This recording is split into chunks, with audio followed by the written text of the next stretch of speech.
via www.youtube.com/@dalycitygov/streams or www.dalycity.org/agendas or Comcast Channel 27. Public participation, there are three ways to submit public comments. Number one, submit written comments by the meeting day. Number two, submit written comments during the meeting. Or number three, attend the meeting in person. To submit written comments by the meeting day, please email our city clerk at cityclerk@dalycity.org and include public comment in the subject line. All written comments received by 4 p.m. on meeting day will be provided to the city council prior to the meeting. Please note that any emailed comments received after 4 p.m. on the meeting date are not guaranteed to be received by the city council prior to the meeting. Comments are not read aloud into the record. Number two, during the meeting, you may visit www.dalycity.org/agendas to submit comments using the public comment form to address the city council on a specific item or during the public comment period. And such comments are delivered to the city council and city staff during the meeting and may be read into record at the day are received. Number three, to speak at the meeting in person, please submit a speaker card located at the entrances to the council chamber and submit it to a staff member as early as possible. Persons with disabilities who require auxiliary aids or services in attending or participating in this meeting should call the city clerk at 650-991-8078 as soon as possible. And before we begin, I'd like to start our meeting with our land acknowledgement. The city of Daly City acknowledges that we're on the ancestral lands of the Ramaytush Ohlone peoples. We recognize their enduring connection to this region and honor their history, culture, and contributions. As the indigenous protectors of this land, we affirm their sovereign rights as the original inhabitants of this land and pay respects to the ancestors, elders, and relatives of the Ramaytush Ohlone peoples. Okay. Next up, we have the pledge to the flag. Pledge allegiance to the flag of the United States of America and to the republic for which it stands, one nation, under God, indivisible, with liberty and justice for all.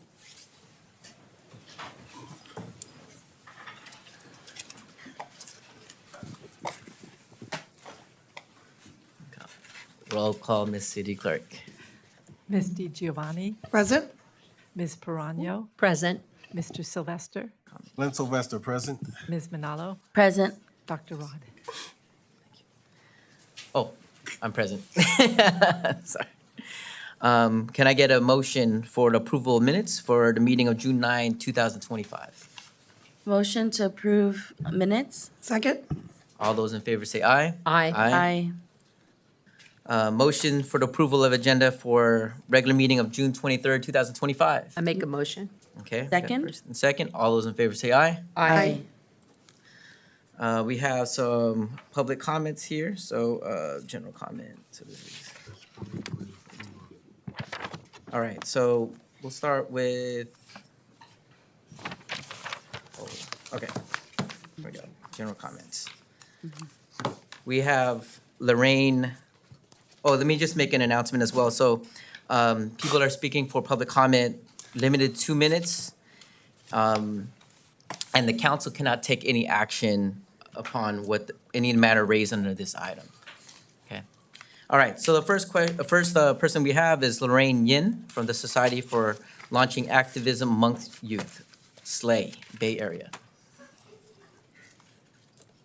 Hi, I hope you can forgive me because I'm not Lorraine Yin. My name is Grant. I'm a rising senior at El Camino High School, and I'm commenting alongside my peers about the current presidential administration.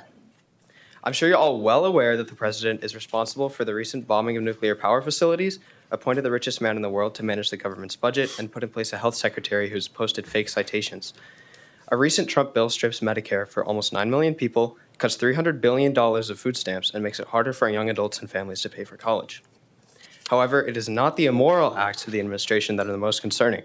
I'd like to draw the attention of the City Council, Mayor, and Vice Mayor today to the direct violations of the United States Constitution committed by the Trump administration. On page 562 of a 1,116-page bill is a clause that uses bonds to make it nearly impossible for courts to enforce rulings against those held in contempt of court, which allows the president to act without being checked by the Supreme Court. This is really bad. This is far from the only constitutional violation of the Trump administration. On January 28, 2025, Trump appointed U.S. Press Secretary Caroline Leavitt said, and this is a direct quote, "This administration believes birthright citizenship is unconstitutional." I think it's important to note that birthright citizenship is guaranteed in the 14th Amendment of the Constitution. It was also illegal for the president to deploy the National Guard in Los Angeles. The authority to do so is restricted to the following three situations: foreign invasion, insurrection, and the inability of regular law enforcement to do their job. When the president deployed the Guard on June 7th in response to the Los Angeles immigration protests, he did so outside of these circumstances. It should be very alarming to Daly City, with a 50% foreign-born population, that the president is willing to violate constitutional law in order to restrict and suppress anything related to the immigrant population. That's all I have to say. Thank you very much. Here's my classmate, Lorraine Yin. Thank you. All right. That was Grant, correct? Can do it. Okay. So next is Lorraine here? Lorraine, okay.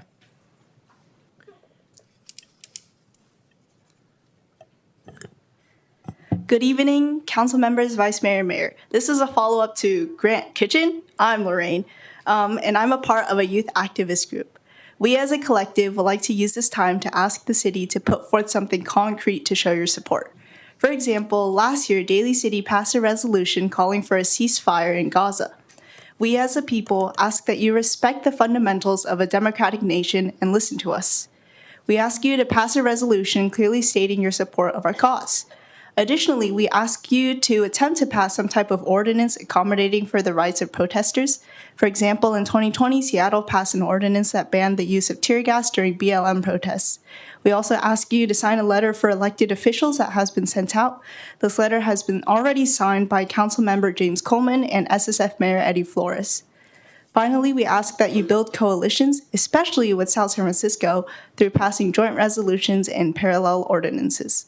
Only by doing so can the attention of such an issue ripple into the greater atmosphere of political power. We must fundamentally change the system that has continued to endorse this political criminality. Thank you, and may hope be with us all. Thank you, Lorraine. Next up, we have Elle from Manakbayan, Daly City.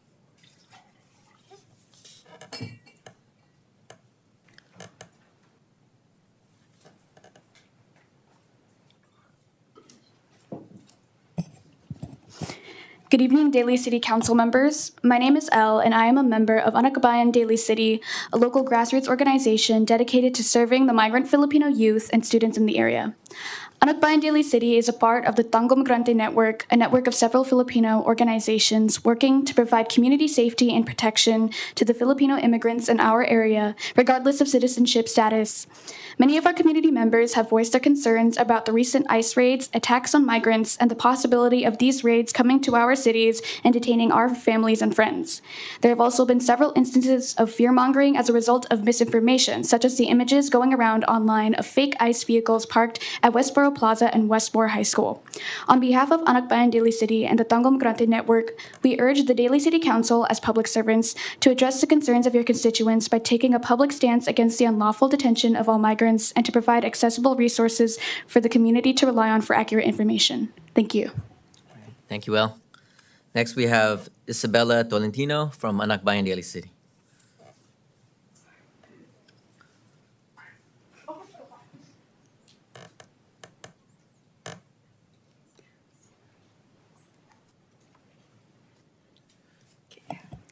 Good evening, Mayor, Vice Mayor, and Council members. My name is Isabella Tolentino, and I am a member of Anakbayan Daly City, a political organization committed to fighting for the rights and dignity of Filipinos locally and globally. I'm here today to speak on the urgent issue of ICE raids and the unjust detainment of Filipino migrants alongside other immigrant communities across the country. Since the Trump administration and continuing to this day, countless Filipino migrants have been detained by ICE or live in constant fear of detainment. These individuals, many of whom have worked tirelessly and contributed so much to this country, are being held in inhumane conditions. They are denied proper medical care, forced to eat expired food, and kept in unsanitary, unsafe environments. We've seen firsthand how many are suffering from health complications that are completely ignored by detention centers. To make matters worse, the Philippine consulate, whose duty is to advocate for the well-being of Filipinos abroad, and has repeatedly dismissed these concerns and failed to make meaningful action to support detained kababayans. As someone who lives in Daly City, a place with deep roots in the Filipino community, I urge this council to take a public stance against the detainment and abuse of migrants. We are calling not only for acknowledgement, but for action, whether that be a formal statement of support, a resolution, or increased public pressure on institutions like the consulate to do their job. Standing in solidarity with detained migrants is not just a political stance, it's a moral obligation. Thank you very much. Thank you, Isabella. Next, we have Matia, Nakbayan Daly City.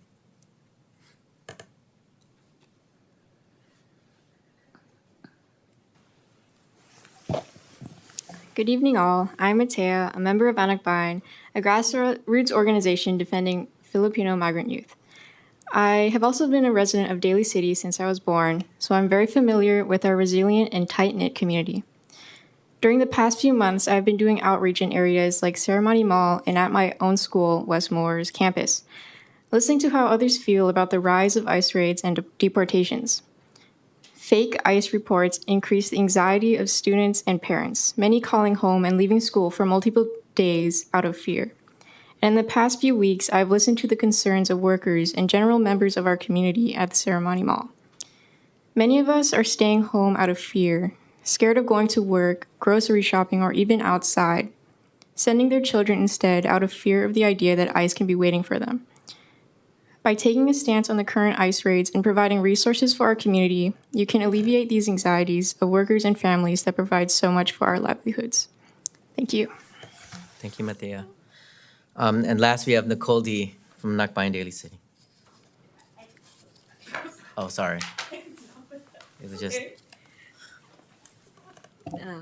Hi, council members. My name is Nicole, and I live here, and I'm also with the Tango Migrante, or Defend Migrants Network in Daly City. It's a grassroots network, progressive Filipino organizations and individuals seeking to defend migrants from exploitations and attacks from the Trump and his administration. I would like to see y'all express explicit solidarity with migrants, especially in this political time with Trump administration indiscriminately attacking and detaining them for anything related to them for not being citizens. All of these migrants are people who just came here to support their families and themselves because their home countries couldn't provide them livelihoods or good jobs. To get to this country is not easy, and laws are always changing with each president.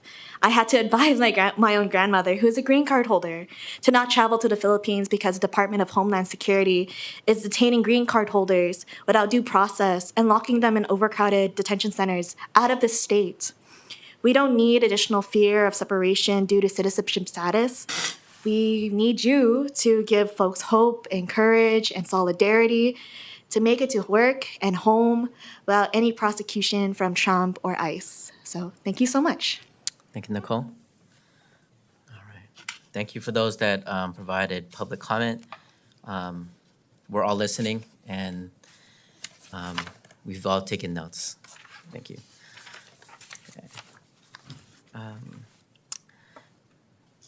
Moving on to consent agenda. Can I get a motion to approve the consent agenda? Motion to approve, May I pull item number 11? with the exception of item number 11. Okay. All right. Can I get a motion, or we did have a motion, right? So a motion to approve the consent agenda, but pulling item number 11. Can I get a first? Can I get a second? Second. All those in favor say aye. Aye. Aye. Okay. So going on to item number 11, the resolution to accept the Cannabis Equity Assessment Report.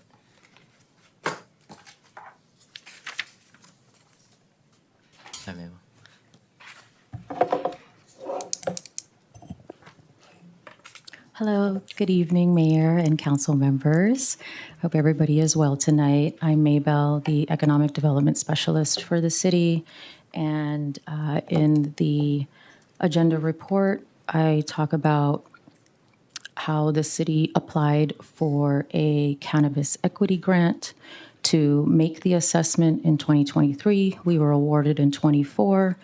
And we, after receiving several bids that we solicited, staff contracted SCI Consulting Group and Dr. Ayoka Nurse of Global Reach Strategies to develop the assessment and lead public engagement through the process.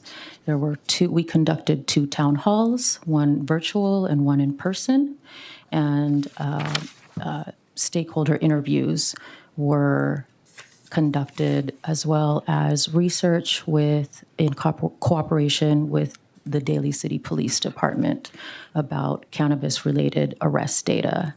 So key findings: over a couple 200 cannabis-related arrests were between 2009 and 2024. Black and Hispanic Latino residents were disproportionately impacted. There was stakeholder feedback. There is no fiscal impact to the city for this equity assessment, as the grant provided coverage for it through GoBiz, which is the Governor's Office of Economic Development and Business. And the equity assessment provides a comprehensive data-informed foundation for creating a more inclusive and just cannabis industry in Daly City. Staff is available to provide any additional information desired by the mayor or council members. We also have SCI Consulting Group and Global Reach Strategies here. And if it is required or requested, they also have a presentation that summarizes the findings if you'd like. Okay, thank you, Maybell. Question? Yeah, Councilmember DiGiovanni. Thank you for all, I know you always do work very hard. I have a couple of questions. So I understand, because we're all about equity, the full council, including something that, was it the viability? Is that why the cannabis equity grant, did you feel that was something that would be viable for Daly City as far as economic development? And then how much was the grant in total? I mean, thank goodness for grants. Yes, so again, there was no fiscal impact to conduct this assessment. The total grant was $75,000, of which the city had to take an administrative fee for it of $35,000. Okay. So only $40,000 was given to the consultant. And then what kind of, I did read in another report, because I guess they were all separate, because we have separate items concerning the cannabis. What type of outreach, or is it should be for the following item, was done for this? Or is this just the, through the city attorney, this is just for the resolution for the legal part? And then we can ask the other questions later for the cannabis? Like what type of outreach was done for our youth and? So if you see in the, correct, so you'll see our flyers that we plastered throughout the city. You know, me and Executive Admin Assistant Rihanna, we're pretty out there when we do our outreach. We put these at our 2 operating cannabis retailers so far. They blasted it through their social medias, through their channels. We put it up on our social media and all of our channels, our monitors. We gave it to the county office. Wherever we can co-promote with other partner organizations, we did, as well as actually I run a business email list, and it was given to them as well, to all of our because this is definitely 6,000 plus businesses. I want to be, because I am totally respectful of your work, but I just wanted to say, from my perspective, that a cannabis, expanding the cannabis, we already have like 2 or 3 retails, and then we're going to do this, and we're going to have equity in that. But first of all, we should provide equity in everything we do. But if there was other businesses that would provide people for a second chance or whatever, albeit that why be it cannabis? Because we have a lot of youth here because we denied people with liquor license. So for me, the cannabis thing is really bothersome, especially this, for our youth and as we go forward in our city, that, that hopefully we can shift and have a different kind of focus. But I do appreciate your professionalism and all the hard work and the consulting group as well. And seeking grants is a great way to go. And that if we do equity, it should be everything. And so for me, through the mayor and everything like that, I'm going to have to abstain for this vote, for the resolution. Because I'm very concerned about our youth, because we have our Daly City Youth Center. We already have 2 to 3 cannabis retails. South City has 0. And I just think we can do other types of businesses to promote for our youth and let them have input in what they would like to see, and adults that are trying to come out and do other businesses. So with that, I abstain for this one. Go ahead, Councilmember. Just a couple questions. It's my understanding that we're looking at a couple things. Number one, we're looking at people who put in an application and they're holding on to it and they're not proceeding. So part of what I understand is they're going to get a limit, and then you're trying to fulfill what was already voted on in 2021, which was 7 businesses, one within 7 cannabis eligibility zones. So we're not even near that, right? How many do we have? 1, really? We have currently 2 operating retailers, That's it. 4 licenses given, That are not being used. 2 are not Okay, at this time, right, and 7 current eligible zones. right. And so we have 2 out of the 7, Correct. and then we have 4 licenses. 2 are, they're still working on it, 2 are just sitting on it for whatever reason. So we've already approved that. We've already approved the 7. The 7 was already approved, so, okay. And then the other question is, it's my understanding in the meetings that we had, is that it's not just having a storefront. It's giving opportunity to perhaps do other aspects of cannabis, medication, whatever it is, whatever the gummies, whatever it is. So it could be storing it could be a warehouse, it could be just different aspects of it, not just selling. So you're not I'm trying to understand, because I listened to Councilmember DiGiovanni, we're not trying to make it more than 7. We're trying to proceed, we're trying to give opportunity to those who may have in years past, when it was not legal, they got caught with marijuana or whatever, and so they have that on their record. It's helping them expunge it, correct? Giving opportunities, but it would not create more than the 7. So to clarify, Councilmember Perano and DiGiovanni, this specific item number 11 is only to accept the resolution that accepts the assessment. So we haven't got into ordinance reform yet. This is just to accept the equity assessment report. Which we're looking at right now, and they're more than happy to present. Is that kind of where we're at, so that we can hear it? Yes. Okay, Yes. so we're just saying, hi, I did a report. Would you like to Yes. see it? Is that kind of what we're hearing right now? That's exactly what it is, yes. I'll pass it on. Thank you so much for clarifying. Councilmember Manal. Thank you very much, Mr. Mayor. First and foremost, I want to say thank you for the presentation. It's not easy to get grants out there, so first and foremost, kudos to getting a $75,000 grant. So that didn't come out of any of our general fund. I think when we look at what California had passed previously around cannabis being now allowed, this council did approve to do research. And knowing that from the studies, providing the opportunity for those that, as you mentioned, Councilmember Prano, that may have, unfortunately, at that time it was not legal, but we're looking at a pathway to be able to bring forth that equity piece. So therefore, this proposal at hand that we're going to look at is to look at what type of program could we have in the city of Daly City to really bridge that gap where, as mentioned, there was a disproportionate amount of Latino and Black folks that were, cited, right? And so for me, I think I'd like to see what the presentation looks like.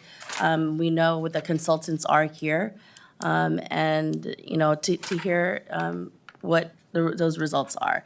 Understanding that this is just an approval to accept the document Correct. that is in place. Yes, and yes, you are correct, Council Manalo. This council did approve the acceptance of the $75,000 grant to do the research to create the assessment. So that's what this assessment is. Through the mayor. Councilmember DiGiovanni. Thank you, Ms. Manning, for the clarification. So this doesn't have anything related to the following items? It's just saying that you did the work, which you did a lot of work, and It's- that this is to just accept the fact.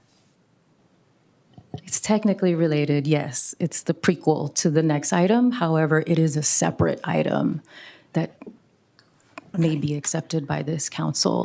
Because I'm in full support of social equity and giving somebody a chance that, no, who's perfect? No one. So, but at the same point, I just think that, I just want to make sure it's not related to the other items as an approval, like, If I for may the just, zoning. through the chair, Yes, for please. clarification. So the resolution before you this evening is the study and the basis for the nexus for the equity program that will be established through the amendments in the ordinance that we're going to have in a future study. So this is just to establish a basis as to why equity and a basis for the grant that's being provided. So yes, it is related to it, but it is about just establishing the nexus as to why you may or may not want to have an equity program in Daly City. Why, of cannabis. Correct. Cannabis equity. That's my thing. Vice Mayor Lynn Sylvester. If we didn't have any access to it, it'd be different. Okay, good. Councilmember DiGiovanni, Yeah, that's okay. Or are you finished? Are you done with your comments? Yes, Okay. thank you. Vice Mayor Lynn Sylvester. Thank you, Mayor. Thank you, Councilmember DiGiovanni, for pulling this item. It would have went right by me, and I do have a lot of questions, so I'm glad you pulled it because I do have questions. And I understand that there are two separate parts to this. So I'm going to try to reserve my comments and my questioning based on the assessment that was done here. So that's what I'm going to base my questions on. All right. I guess we're going to hear the presentation from the presenters who put this together based upon the Cannabis Equity Assessment from SCI Consulting Group, and we also have that up on the screen. Now, before I go into that, there are some questions I'm going to be looking forward to answers, and rest assured, I'm going to look for those as I hear the presentation. First of all, is the determination of the race data. Where did that information come from? I'm just putting this out there, okay? And did they utilize UCR reporting requirements, or did they use NIBRS reporting requirements? That's one of the first questions. And coming from law enforcement myself, I know how difficult it can be to erroneously, either the crime goes unreported or it's miscategorized. For instance, the different types of race under UCR. A white person is a person having origins in any of the original peoples of Europe, the Middle East, or North Africa. Black or African American, a person having origins in any of the Black racial groups of Africa. Hispanics. Actually, in the past, Hispanics and Latinos was misappropriately classified as white.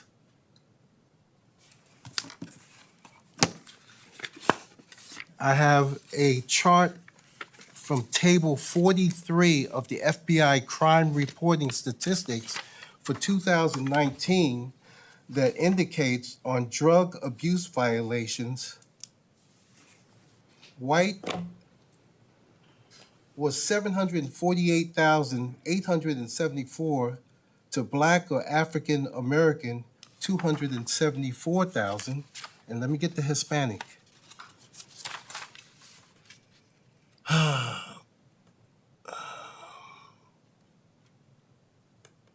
Asian, Native Hawaiian, or other Pacific Islander, Hispanic or Latino. Actually, this table is hard to read, but what I'm getting at is the information that I have according to this report. When we speak of Daly City alone, 200 arrests, and it shows a certain population has been basically more arrested than other types. I need to find out, were those arrests Daly City residents, or what parts of Daly City were those arrests made? That's what I'm going to be looking for. I mean,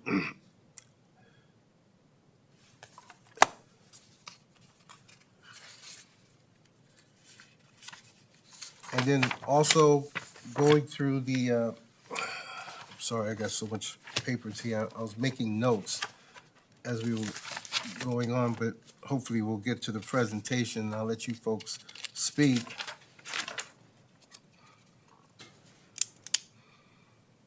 The city of Daly City demographics, and it indicates the population and percentage, and cannabis-related arrests. 200 cannabis-related arrests were recorded citywide. The highest number of arrests occurred in 2014 with 29 reported cases. So I'm looking forward, help me to understand. Anybody from the police department here?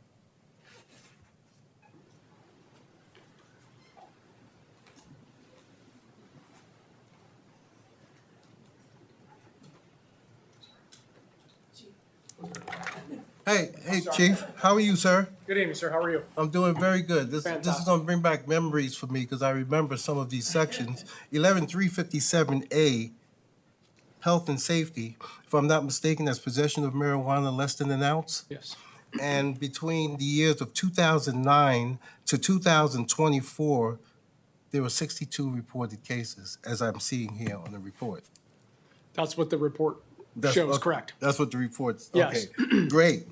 Now, there's a whole bunch of sections on the 11350 with, what I'm concentrating, I mean, not concentrating, they're all drug-related as far as I'm concerned. But then when you hit to 11359 or 11360A, H and S, that's not just mere possession, but it's what? Possession for sales? Possession for sale. In order to arrest somebody for possession for sale, they would have to have the product, they would probably have to have sufficient quantity, and they probably have to have currency to substantiate a possession for sale charge other than just a regular possession. Possession for sale is generally a felony because you have the combination of both. Correct. Okay. So I'm showing between the years of 2009 and 2024, there's 51, and 11359, there's 46. So, but that doesn't break down the demographics. How many were African American? How many were Hispanic? And this is what I'm hoping to obtain from when I listen to the presentation. And how many were classified as others? I know being a police officer is hard because you make assumptions as to what somebody's ethnic race or culture must be when you see them. Correct. Now, I'm not going to put you on the spot, Chief, and ask you how, if I was stopped on the street, how would you classify me? African American. Oh. But then according to the UCR, you shouldn't have answered that. Sorry. According to the, boy, I had it here earlier. According to the UCR, Black or African American, a person having origins in any of the Black racial groups of Africa. My folks didn't come from Africa. But then would I be miscategorized? And it's not your fault. I think it's a fault of the system, but we have something. At least the tracking of the different types of crime. So as I look forward to hearing the presentation on this cannabis equity, I can hope that the question I pose can help answer some of those questions. Why, and according to the report, have African American and Hispanic folks been more subject to arrest than any other culture? Thank you, Chief. Thank you, sir. That's all I have, Mayor. Thank you, Vice Mayor. Are there any other discussions or can we? Okay.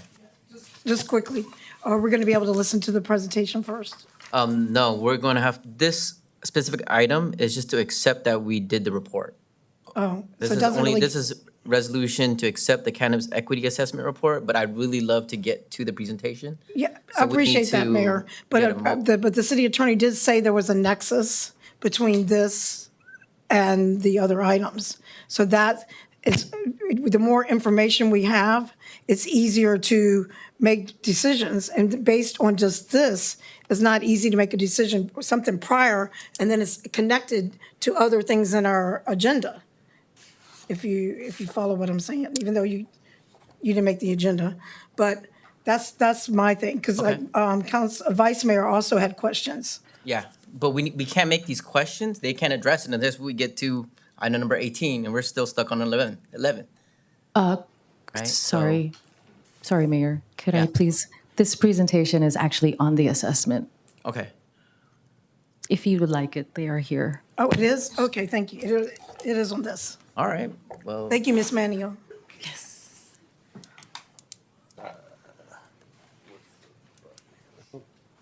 Okay. Nice to meet you all. David Kaufman, SCI Consulting. Ayoka And Nurse. hi, I'm Dr. Ayoka Nurse, Global Reach Strategies.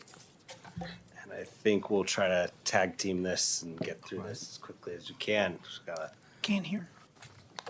Okay, agenda-wise, we're going to go through some of the findings. We're going to go through kind of what a proposed equity program looked like, at least in this presentation, and then kind of next steps, and then Q&A. It was more for when we presented this earlier. So there are different steps here. We had the outreach and education, we had the assessment, we have program development, and then we have the last, not happened yet, the implementation. So on the assessment, we wanted to analyze the historical impacts of cannabis-related policies and enforcement and which communities and populations were most impacted within the city of Daly City. We looked at police statistics, we looked at demographics, the levels of poverty and unemployment, and then we tried to identify, confirm, and describe the impact in communities and populations, discuss the barriers to entry, and then provide some policy recommendations, be it for the eligibility, the benefits, and potential regulatory changes.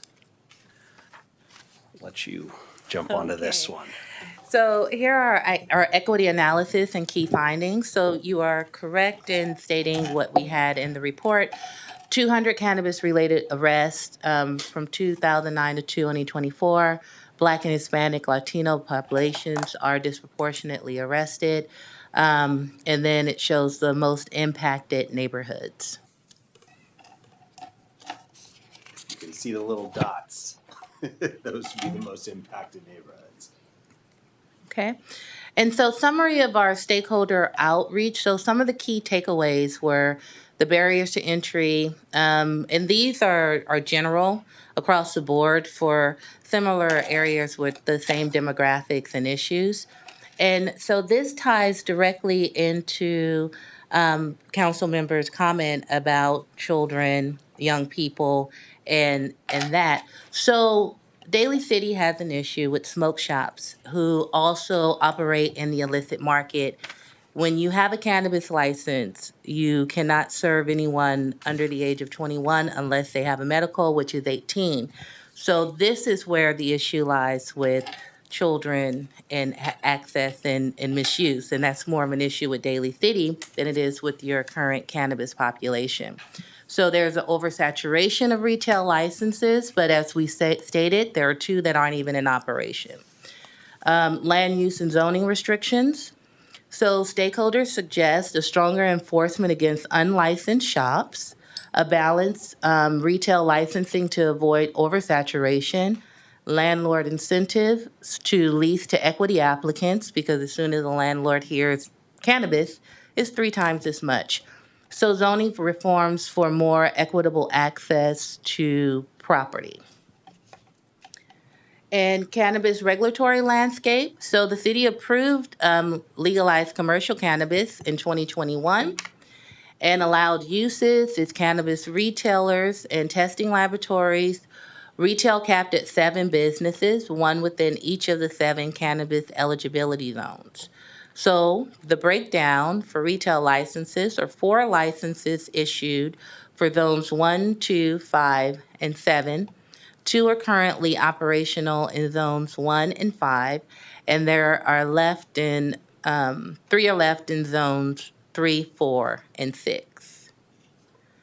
So we're proposing a lottery selection process to award retail licenses in those designated areas. That's how it was previously. Or that's how it was previously. So expanding equity opportunities in Daly City. Okay, so we would add 2 eligibility zones in Bayshore and Mission Street, particularly around kind of the history of those being the most impacted. We'd reserve the remaining licenses for equity applicants, and then we would add in some additional use types, in particular the non-storefront retail. There's mentions of saturation, but yet there's no delivery services in a dense place like this area. Micro business is another use that wasn't allowed previously that you see in different parts of the state. And then distribution, hard to know if that'll take off, but adding additional uses potentially gets more folks into the pipeline. At one point, you had a lot of people trying to open these kinds of businesses, and now you don't have nearly the interest.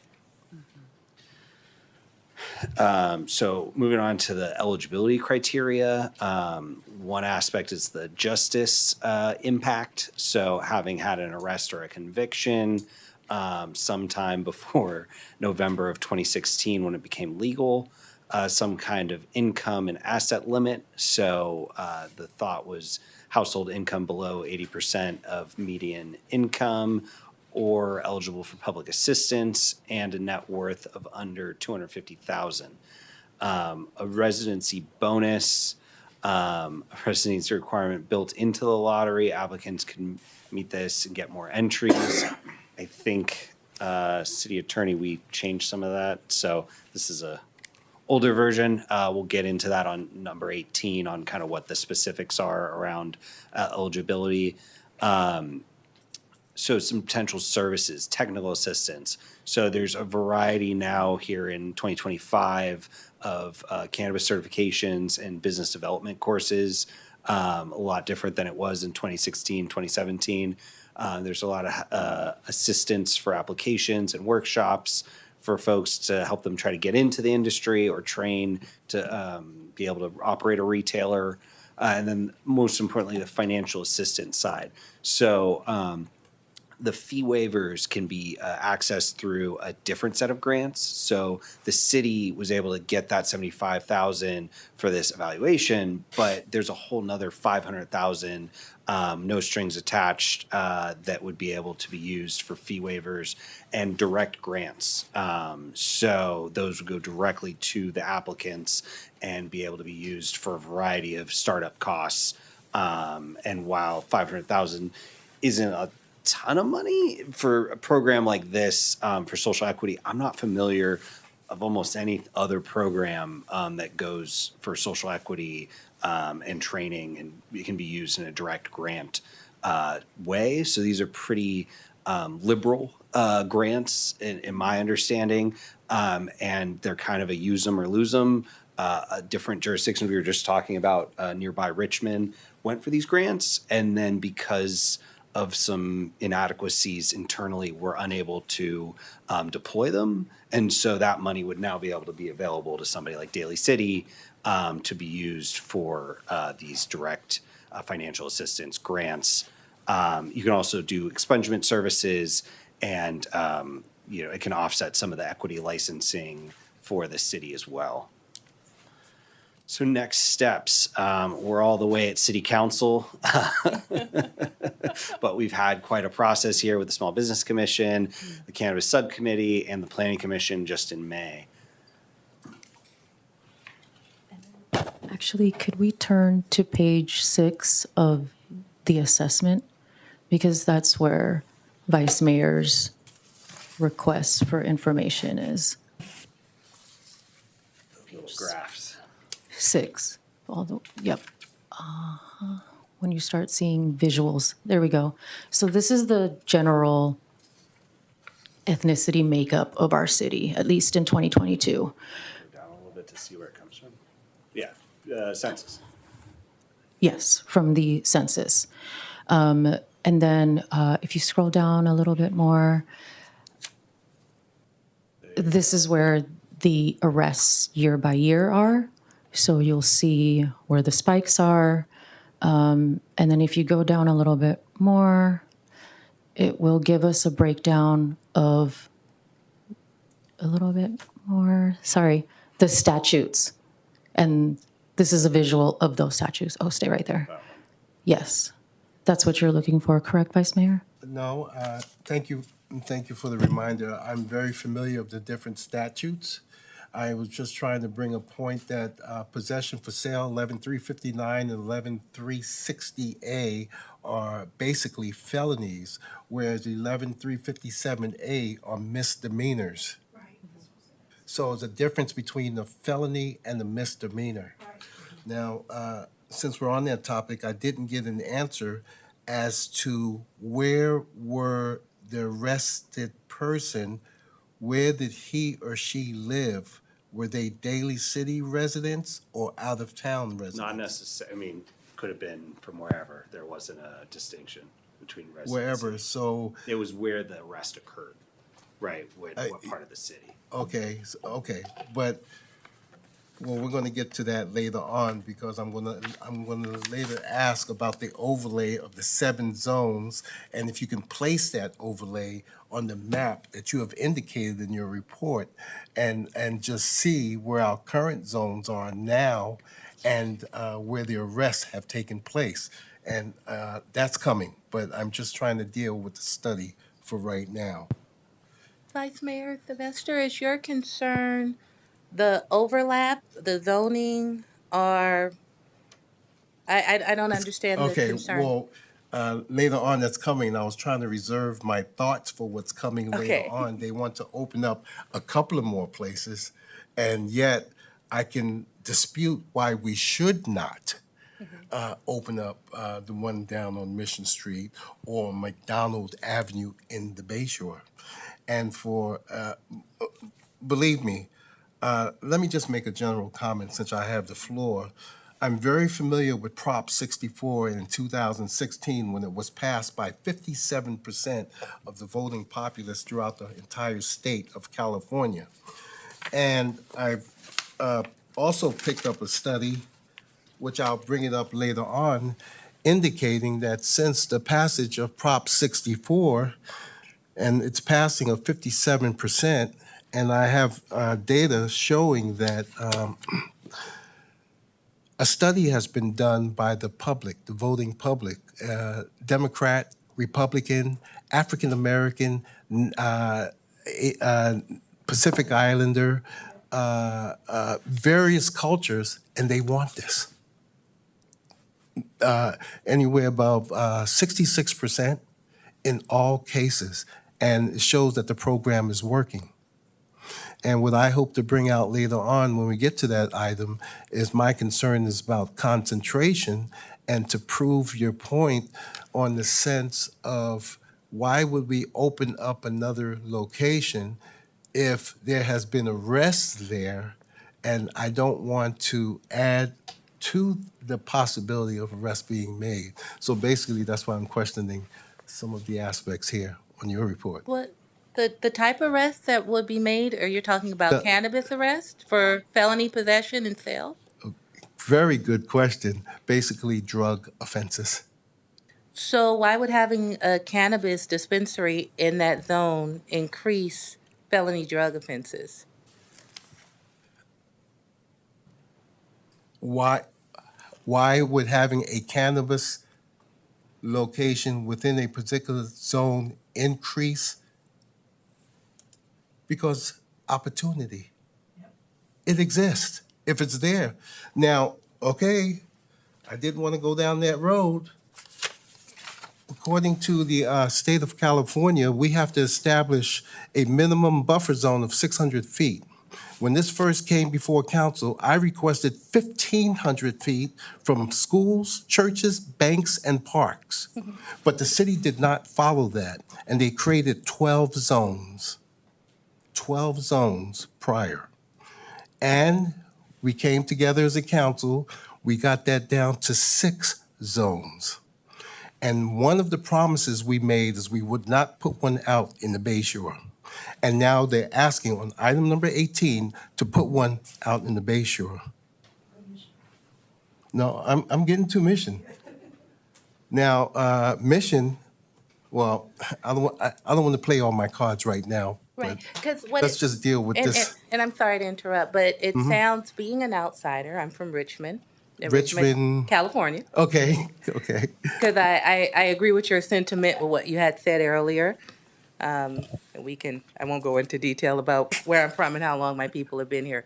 But as it stands, it seems like that is more of an issue for the overall ordinance. We're talking about a small subset of the ordinance. And I just feel that some of the issues that council members may have with misuse, adolescents being exposed to cannabis, higher arrest rates. But this is about having an equity program that doesn't necessarily mean that there's going to be cannabis shops popping up all over the place, but it's to address a very specific issue that is happening across communities like Daly City, where there is a disproportionate number. We're focusing on arrests, but there's a disproportionate number of people who want to enter into the current industry that aren't able to. There's no mechanism in place. They don't know how to fill out an application for a license, or even if doesn't even have to be a retail. It can be cultivation, it can be manufacturing. That is the main point. All of these overreaching issues are more of a systemic issue and barriers that the city is going to have to face on a larger scale. This is just for an equity program, not to mention it has state funding that doesn't come from the general fund. It doesn't come from taxpayers. And you can actually have a campaign that compels or that goes towards young people that talks to them about misuse. Those are all the things that you can do. It just seems like all of the benefits of the program are not being looked at, and all the negative things that may come about, but we haven't seen that in other cities. Unless you have that studied, I would love to see it.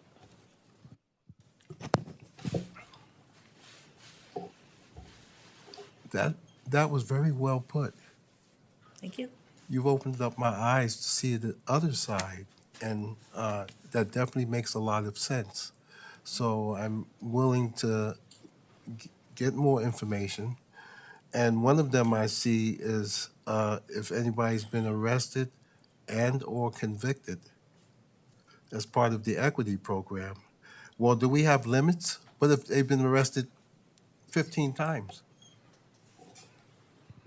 Well, Oh, the okay, see, that's, They'd still be in prison. it's what? they'll still be in prison, Yeah, right? I mean, And also the face of equity applicants aren't just all people who are arrested. These are local people who have to go into dispensaries that are already here. They don't see people that look like them. They are the ones who are judged. They have to carry the stigmas of the war on drugs, even if they weren't selling it, even if they had any type of police intrusion, whether they were put in foster care, Yeah. their families were interrupted. So we can't just focus on people who are arrested Okay. because usually they want to stay in the illicit market and they come after people who are in the legitimate market. Okay. And we want to highlight and uplift those of us who are doing the right thing. I thank you so much. Thank you. I agree with you. Thank you for opening my eyes to see the other side of it. But now, when we get to discussing zones later, Yeah, sure thing. but as for the actual piece that we're talking about, the equity aspect, really makes a lot of sense, and especially if it's cost neutral. There you go. There you go. Thank you. Okay. Are there any other comments, discussion points for item number 11? Just a short one. I'll Okay. make it short because I know you guys want to move on. I want to thank them for the presentation, and it will help probably later. And, but my thing is for me, for my BIPOC community and the people of color, I would like to steer them in a direction of where they would like to do other things, like trades or whatever, and support them as well with support. And so they can be in other flourishing businesses because we are a densely populated city. And we have schools right in our neighborhoods that are so close and walking community. And renters upstairs of retail shops where it goes through the vents and things like that. There's plenty more things, so. There's grants for that exact same thing for young people and job development that fall outside of cannabis equity. Right, I'd like to see what, there's other things that they can get into, right? Like, to help them and support them. there's a $500,000 grant for that, and I'm not familiar with grants for what you're talking. Right, I mean, they exist, but. It's about what the community wants, because I know people that have gotten the 300 feet notice that live in the community, and they said the council would not listen to them anyway, and that they were really disappointed to find out that the Mission Street or the Bay Shore could be viable for this kind of thing. So this is about the people in Daly City, while I appreciate everybody from the outside or whatever, but the people of Daly City is who I listened to this week. And anyway, we'll have to go down that road when we get to it later. And thank you. Thank you. Okay. And I just want to make sure for the record that I do support equity and the BIPOC community, which is very well known, my Latino community, my Hispanic community, my Filipino community, and I was with all of them this weekend. So they know that, and they know about, and they gave me feedback. Thank you very much. All right, so can I Thank you, get Mayor. a motion to accept the resolution for the Cannabis Equity Assessment Report? I'll make that motion. And I'll second it. Go ahead, Mayor. And I'll abstain. Okay, so, We're not in voting okay, yet, right? can we get a roll call vote, please? Let's see if- Ms. DiGiovanni, Abstention? Ms. Perano, Aye. Mr. Sylvester, Glenn Sylvester, aye. Ms. Vinalo. I just want to say, in regards to this item, it was a grant that we got for this item. We had no costs to our general fund. It was an analysis that is looking at a program for the future. And with that, I think, I'll vote yes. Thank you. Dr. Rod. Aye. Okay. Thank you for your presentation and look forward to the next item. All right, so, okay.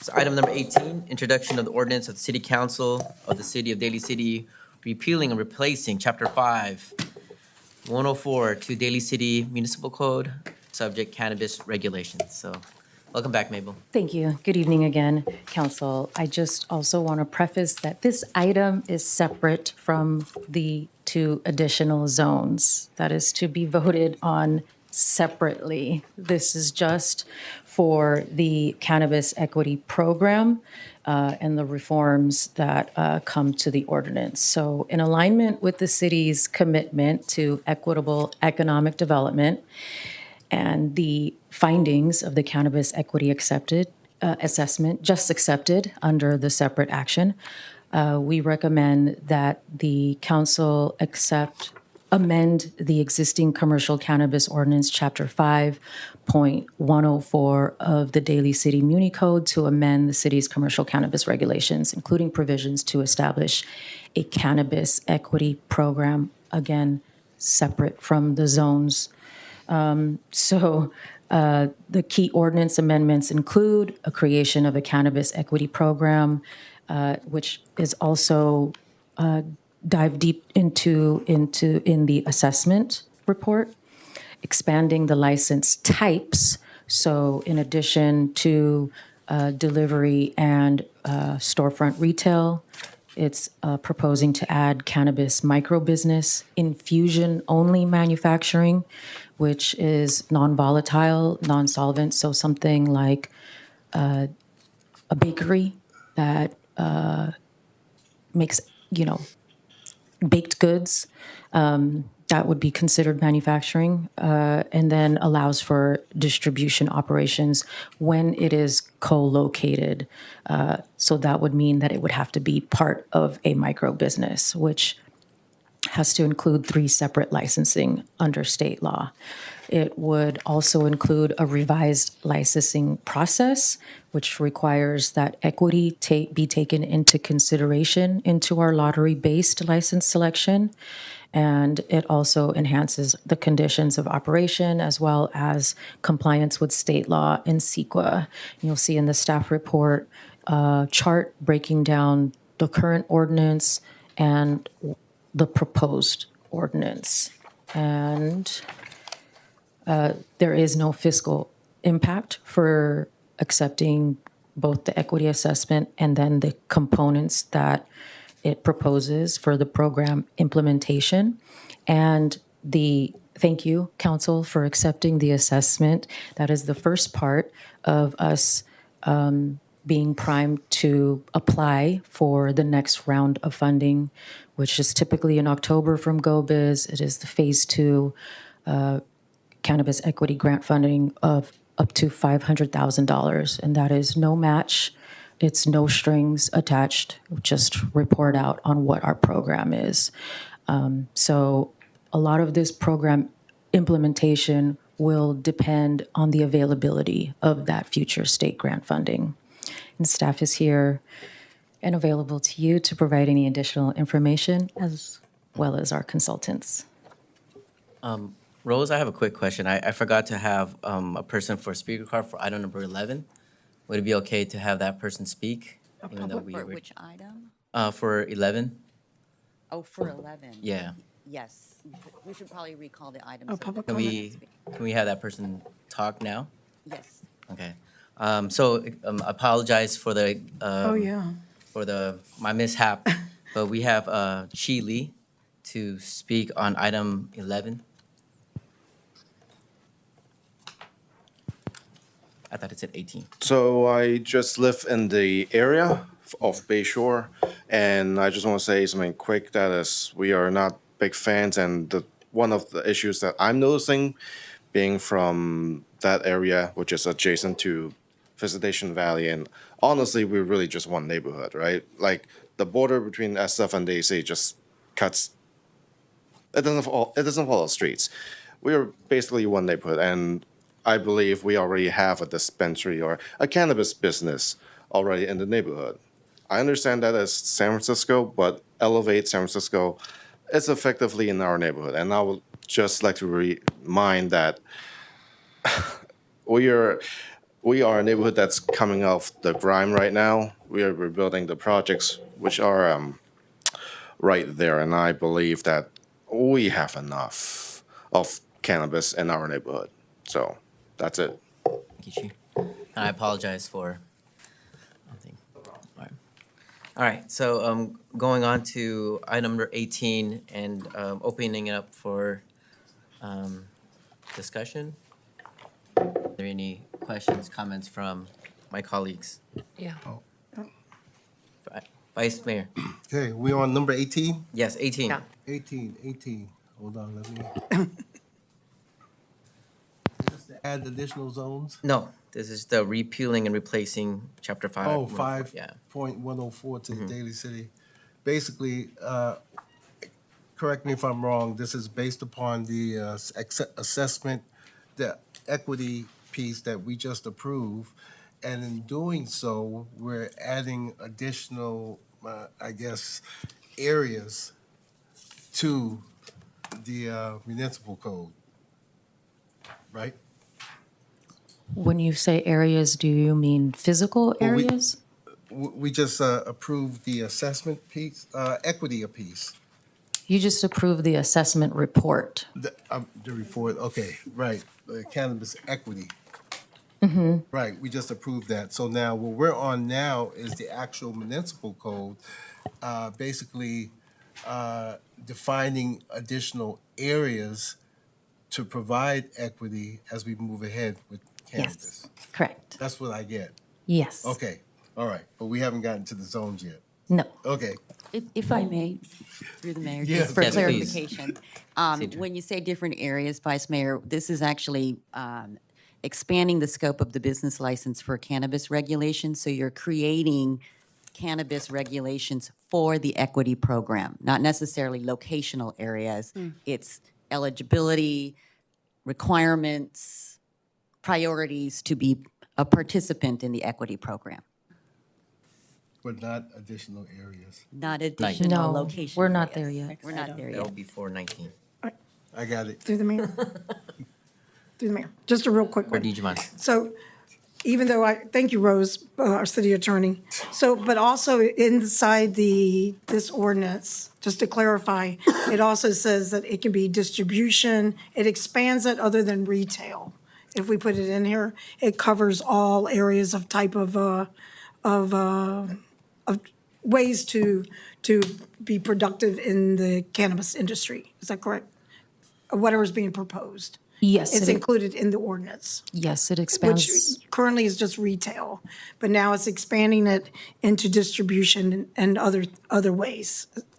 Just a couple more uses, which is infusion, non-volatile manufacturing, and distribution, which needs to be included into a micro business. So you can't just have a distribution license all by itself. It has to come in 3. Thank you, Ms. Manio. Did a good job. Did that make sense? You're amazing. I mean, I don't know, to be up on this and. She did her homework. You know, you really, it shows. So that's why I'm in awe. I appreciate you, Vice Mayor. Thank you. Councilmember Manalo. Thank you. And so with this item, we are expanding manufacturing. So for instance, if there are items such as soap bars that have cannabis, et cetera, this would now expand that. Correct, but it's infusion only. So just to clarify that extraction is done off-site. What typically an operator would do is buy the extracts from a wholesaler, bring it into their place of business, and infuse it into a different product. So the final product is coming out of Daly City. But we're not doing anything using solvents, highly volatile manufacturing, none of that. It's infusion only. So it's a type N license. Okay. Thank you. And just on top of that, to make it like, so people understand it, if someone wants to make soap, if somebody wants to make brownies, if somebody wants to make gummies, if somebody wants to make something with it, that's what we're talking about. Correct. They're not taking a big vat and putting a bunch of marijuana in there and stirring it and No. creating it. They bring the essence of it and then they put it into something. Just clarifying. Yes, correct. All right. All right. So these could be like, like edibles, correct? Beverages, things like that. Edibles? Okay. Oh, no. Just infused. Infusion. Infused kombucha or something. Yeah. So it's not like heavy industrial manufacturing. It's very low impact. Low impact. Okay. Are there any other comments or questions? If not, I'd like to can I get a motion to open the public hearing? Motion to open public hearing. Second. All those in favor say aye. Aye. Aye. All those opposed?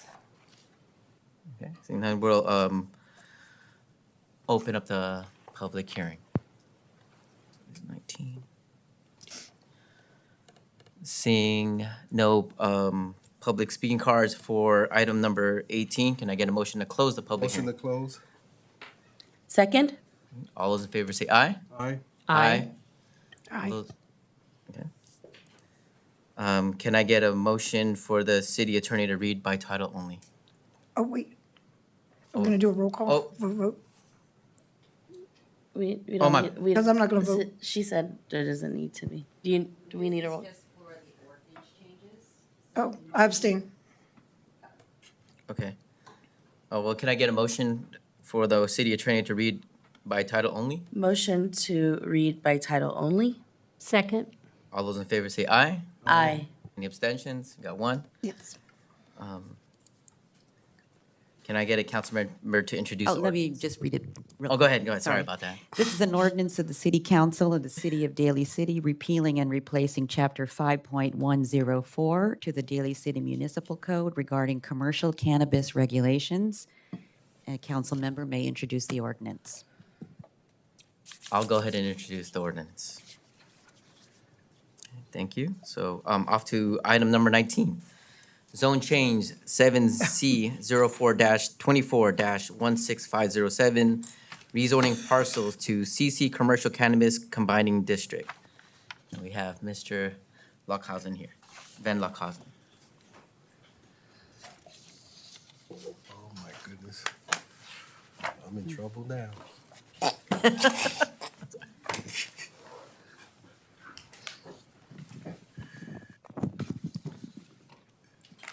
Okay, good evening, Mayor, members of the City Council. This is a zone change, which represents amendments to the zoning map, rezoning certain parcels to be included in the existing commercial cannabis combining district. This item went to the Planning Commission and was recommended to the City Council. So as you may be aware, there's quite a bit of background on this topic. The CC Combining District initially proposed to apply to approximately 230 properties in the city in 12 distinct eligibility zones. The quantity of these zones was determined by a 600-foot buffer zone around schools and youth centers. There was a lot of conversation at both the Planning Commission and the City Council about the exact parameters of the distancing, and that's what was ultimately decided. At the Planning Commission and City Council public hearings in 2021, residents and community organizations expressed concerns about the number of eligibility zones, especially regarding expanding the commercial cannabis combining district to School Street, Mission Street, and Skyline Plaza. The City Council agreed at that time that the combining district would not be extended to the Bayshore neighborhood or the Crocker neighborhood along Mission Street. This graphic on the screen shows the initially proposed commercial cannabis overlay zone. So there were a lot more, and these were pared down through, again, discussions with the community at Planning Commission and City Council back in 2021. Since the initial adoption, the city has evaluated the community impact of retail cannabis on the following operations: Megabud Dispensary at 190 Skyline Plaza, Catalyst Dispensary at 1000 King Drive, Nectar at 2468 Unibracera Boulevard. And through the city staff's evaluation of these three facilities, the city's determined that these sorts of retail uses do fit into the retail setting of the areas in which they're situated. And it was also a conversation topic at a council committee meeting, a couple actually of committee meetings. And it was determined that the possibility of rezoning additional areas could be brought before the city council for consideration.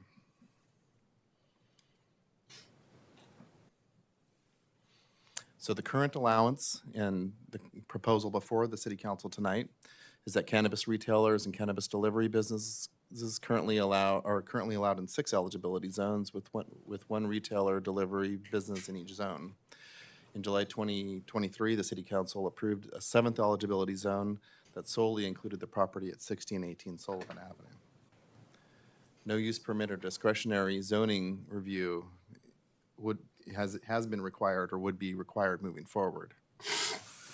Under the current proposal, Mission Street and Geneva Avenue parcels would each provide one additional opportunity zone, so the total additional number of potential retailers would increase by 2, only one in the Bayshore neighborhood, to clarify that. This map shows the parcels that would be, under the proposal tonight, would be rezoned into the commercial cannabis overlay zoning district.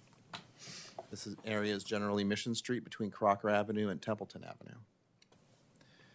Area B is the Geneva Avenue between Talbot Street and Bayshore Boulevard.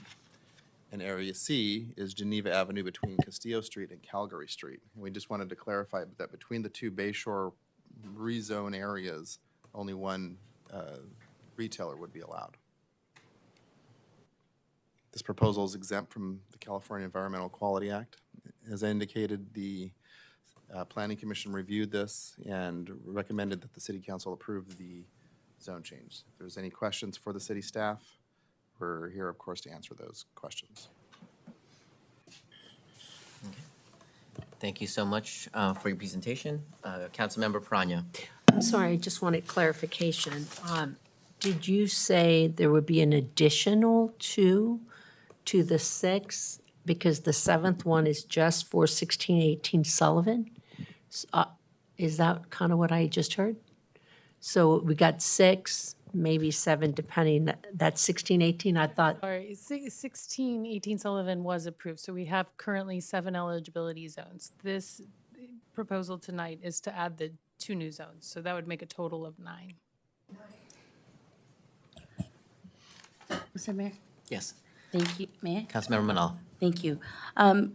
First question I have is, where did the 2 additional zones come from as far as analysis?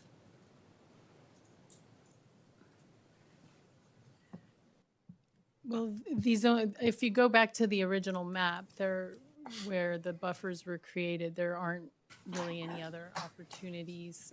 So we selected, this was reviewed by a committee in the Small Business Commission and the Planning Commission, but we identified the 2 zones at Mission Street and Bayshore as being viable. Okay, so when you mentioned that the 2 areas would be viable, it was just because there were, what gives the viability? That they were outside of buffer zones. There are 2 other areas that were eliminated in the first round, School Street and near Hillside Boulevard down at the southern end. So these had multiple properties that would be available, and they were outside the buffer zones. Okay, thank you. And then for the area in the Bayshore, you said that there would just be, in that area, if it were to be passed, it would have 1. It's 1 non-contiguous zone, so it would only have 1, but it's 2 separate sections. Okay. And then in Area A, Mission Street between Crocker Avenue and Templeton Avenue, what is What's the number of possible locations there? Only one. Only one as well. Okay.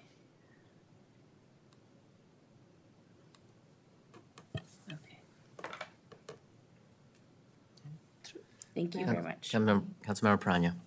Why were these areas, I'm trying to remember, because this came to planning when I was on planning, and we, if I recall, we asked, there was a lot of things we spoke about, and number one, it was really, we didn't want it close to schools, and we didn't want it to be on mission, and if I recall, it was because we have so many smoke shops already on mission. But regardless of that, how did these, why were these not included in the first zones that were chosen, and now they are?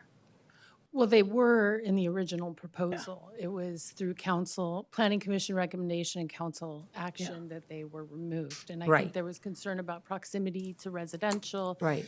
And wanting to sort of test the market and see how these play out in other commercial settings. But I think the reason now of looking at this is also for geographic distribution. If you look at where they're distributed now, currently they're all on the west side of the city. So by expanding to these areas after knowing how they behave in neighborhoods, we can now expand it to the eastern side of town. Okay. And I will just say is that, I mean, you go by, I go by, I go on Juniper Serra, and Nectar is just a quiet little place. It's like it's not even open. It's just very quiet. We don't have people hanging out there. It's not craziness. So I'm just making it a point, that it's just a little shop, it's and it's very nondescript, unlike some of these smoke shops that we have up and down Mission that flash lights all over the place. So, I mean, it was very respectful-ish, may I say. And to that point, I mean, legal cannabis businesses are highly regulated, and as you saw in the previous item, there's a considerable amount of security requirements that they have to maintain above and beyond other businesses in Daly City. So it does create, a more reputable kind of environment. Councilmember Giovanni. Thank you, Mayor. So I just have a couple of questions. I did go back and watch, well, first of all, that I remember, just for clarification for the public, they did have the zones originally Mission, they did have the Bay Shore, and then the council, I was in the council then decided not to do Mission and Bay Shore for many reasons, and now it's back because of the proximity to the schools, and we knew the Bay Shore people, they didn't want it, and now here it is again, and then the density, which is near the schools, obviously George Washington, Woodrow, up and down Mission, and then say there's a cannabis store, and then there's rental people up top, and it's all crowded in. We don't know, like, if the smoke or what have you, and then some people may be deterred of doing any business in Daly City if they know that we have a cannabis shop right there. Like South City has 0. So if they have a nice little restaurant come to town, they won't say, oh, I don't want to be next to the cannabis shop, right? So for me, and then I see all different types of our demographics, elders walking up and down Mission Street, the buses that go up and down. And when I watched the Planning Commission, I thought at the end, but maybe I needed to go back and watch it, that they voted 2-1, but I didn't hear that they voted in support, one of the commissioners of it. I heard them say that they were voting, and they may have misunderstood, they were voting just to have it sent to the council. That's the words that I heard, and not that they were voting to approve this. That's what I heard on the tape. And so my question is that what happened to the taqueria, the one above the taqueria by the In-N-Out that was approved? There was the taqueria right across from the It's 1618 Sullivan. That is one, as was mentioned in the previous presentation, how we have two open cannabis businesses, and then we have two where licenses are issued.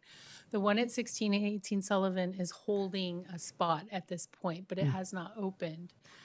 They have not applied for their tenant improvements. Yeah, so that council member, I don't know if Paranya was there, so she has the update, Rinaldi's property right across from the In-N-Out on the corner with the taco. Yeah. It's Tialdi's property, and actually the tenant space that they would be occupying would be on the first Yeah, so floor. that will be another one that's already been approved. Okay, so may I? Yes. Oh, go ahead. So, yeah, I haven't finished So- yet, but yeah, go ahead. just real quick, Go, just go, to go, give go. you something. Go ahead. So my personal, I don't smoke, I don't do any of that stuff, okay? But I did take the time to go to the grand opening on the location on Juniper Serra. Okay, Nectar. So I just want to give some that I learned. First of all, it's not a smoke shop. It's not like a bar. You don't go sit there and smoke. You go in, and it's very clean and nice. Have you been in it? You should go in it. No. You should go in it. But Just- with I'm- all due respect, I yeah. still haven't finished. Oh, sorry, pardon That's me. okay, but Yeah. but these are not It all going to be helped. retail. That's going to be the whole thing. Well, let's clarify. That's true. So they may be baking, they may be making, right? Is that, I just need clarification, because when I walked in, and I walked into another one by accident, I thought it was a flower shop. Literally, I did. It is. I think I told you that story. I was in Santa Rosa, and I was looking for a plant, and I thought it was a flower shop. And they were very nice at the They have door plants. saying, welcome, and I realized it wasn't a flower shop. But anyway, and that's, I guess that's what I was trying to say, is if you haven't been to one, I was pleasantly surprised. I thought it was a flower shop in Santa Rosa. It wasn't a flower shop. And the one here is really clean and neat, and it's just a store, and people buy things and leave. That's all I'm saying, is I was confused on what this was too. I was worried. I was on planning when this all came, and I had the same concerns you did. Oh, yeah, I was worried. No, but I'll just finish. Yeah, sorry. I'm Sorry to No, interrupt. Thank you, So go, Councilmember. yeah. I appreciate it. Yeah. So for me, even if it's that, I think we can do other things in our city with a trajectory to create a developmental, positive, family-friendly community schools and inclusive of everyone that makes people, especially now more than ever, we need our communities. And we need them to come out. We need them to feel safe. And yes, that shop, the Val's, which is now a cannabis shop, they probably don't have any problems with them or anything like that. They may be legit and about the THC. But I think for the youth, for the people I spoke to this weekend, for the people that have been here, that are immigrants and that have come from places, I think we can do better than cannabis. I think we can put our minds together. We can ask the input of the people that are renters, that from what I understand, they are not asked. And those are usually the people, many of them, people of color in Westlake Apartments and other places that are not asked to contribute to what they want because they can't afford to buy a house, 1.5 million. So that's where I'm sorry that it's not any difference. And then also for the vice mayor, I would like to know as well, how many are felonies? How many are misdemeanors? How many are, of anything? Because we do have to, forgive people, of course.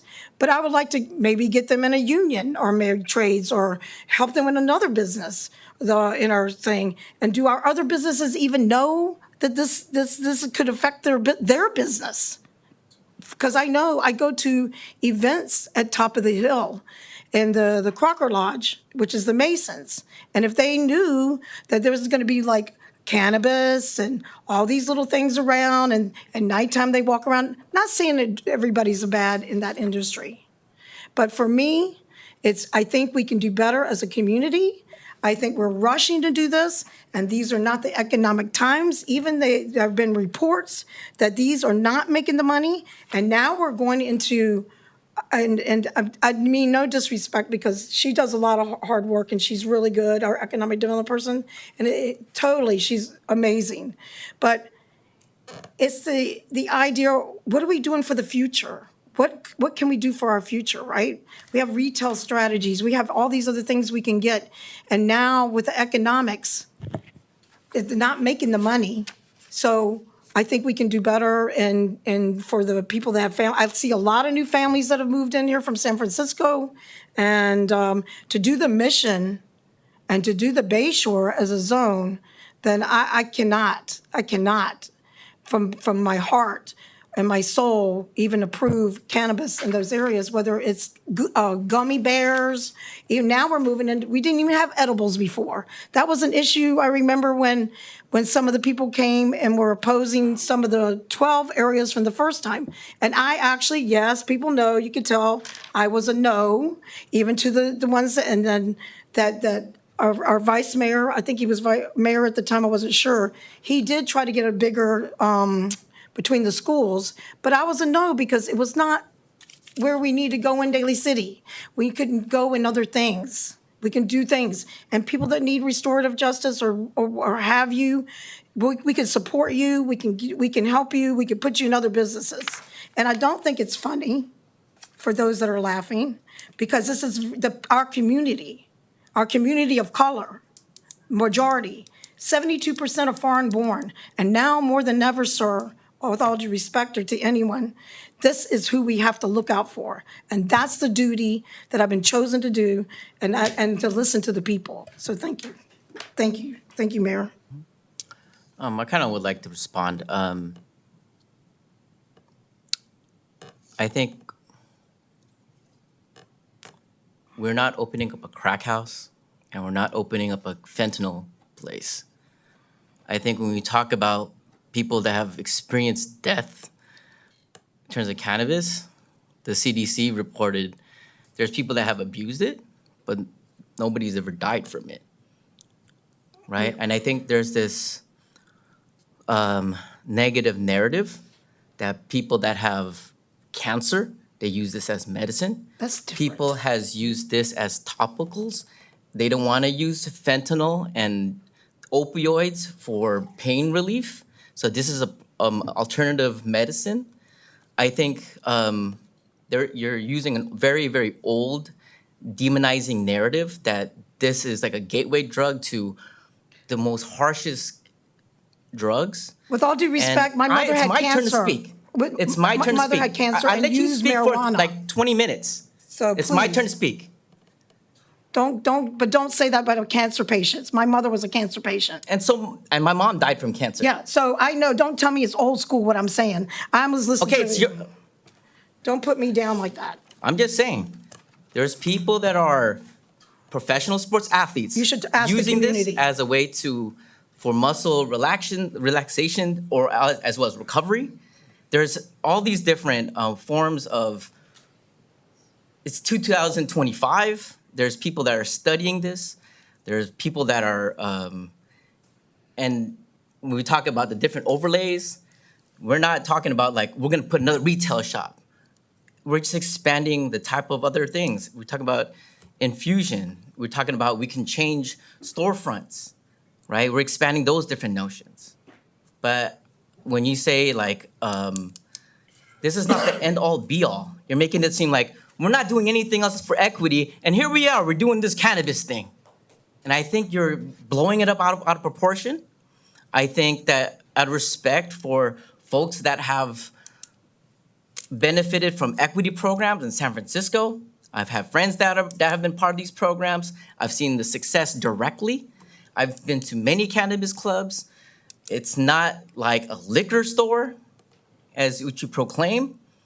And so for me, I just feel like I let you rant. Let me have my chance to rant as well, okay? And I just feel like the prohibition of cannabis is a very, very old narrative that has been used historically to demonize Latinos, Black folks from the 1920s all the way till now. We looked at the arrests that are disproportionate. And if you're a champion for equity, a champion for people of color, a champion for BIPOC communities, and you demonize that like this, I want y'all to reflect on what this means. I have children, and they're educated on cannabis. So don't tell me that these folks are just gonna fall off the ends of the earth because of cannabis. Give me a break.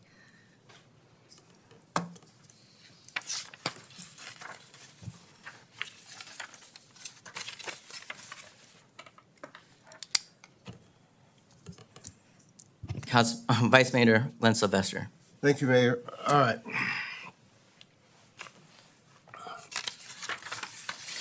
I'm gonna start off with the good things first.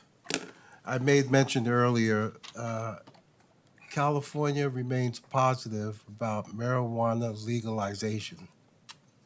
And this came up in 2023.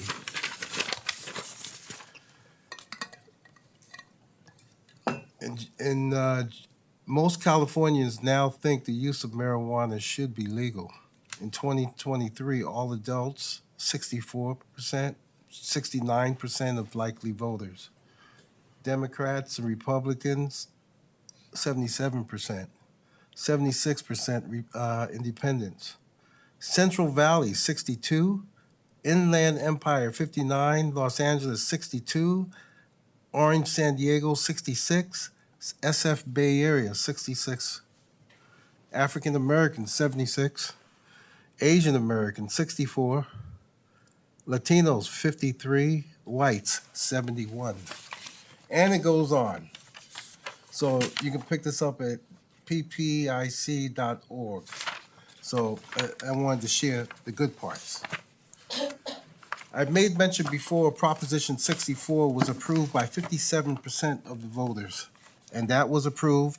And I think we need to basically give the voters what they want. And this was a mechanism by us going through this process and establishing zones is giving the voters what they want. However, unbeknownst to me, and I was talking about the state mandated buffer zone, which we were informed was 600 feet, and is primarily for schools K through 12, daycare centers, and youth centers. However, local controls of cities can exceed that authority to increase the distance, to include sensitive locations such as drug rehabilitation centers, residential neighborhoods, houses of worship, and parks. And I'll be back in 2018 when we were discussing this, I said I would like to get a buffer area between banks, schools, churches, and parks. I said that. But yet we maintained 600 feet. Now, if you would have then done 1,500 feet, I would be more and amenable to opening up and going along. But to have to find out mistakes that you've made based upon knowledge that you did not have, that's really disappointing for me. The distance is typically measured from the nearest property line of the cannabis business to the nearest property line of the sensitive location. So, in the earlier report that I saw earlier about the arrests made in Daly City, was there any way to overlay that map of all the arrests over those current zones? No, I didn't think so. All right. One of the areas that I'm looking at is down in the Bay Shore. Oh, first of all, we had 12 zones initially, that is correct. And I recall they even want to put one on Hillside Boulevard, matter of fact, around the corner from my house. And the city of Colma wrote a letter to the council and says we would appreciate if you did not have that as a zone. And we took it out. Yeah. Thinking of School Street, you're absolutely correct. The folks around in the neighborhood and Jefferson High School, take it out. We took it out. And what else did we take out? We took out Bay Shore. So why is it back? All right, it's back. So that's how do we deal with it? So Bay Shore, if I'm not mistaken, that was McDonald Avenue. Do we recall the location in the Bay Shore? I think that was McDonald. Okay, I'm talking about Bay Shore, but no, the other one. Bay Shore Boulevard and McDonald. Okay, let's take that location, for instance. Now, the next question I'm going to ask is, are there any other cannabis stores near that location? There is one in San Francisco, not in Daly City. Okay.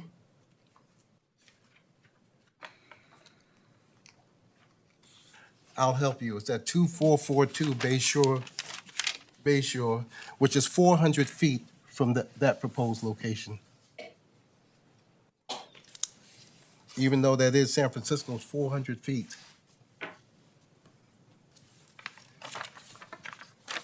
The next question I have is concentration in zones.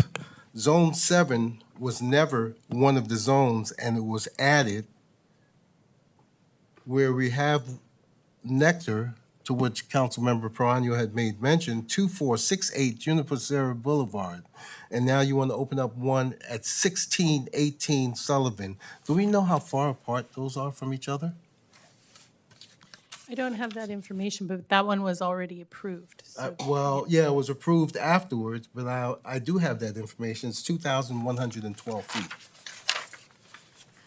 In the study that no, before I get to the study, how about Mission Street, where you identified a whole area on Mission Street?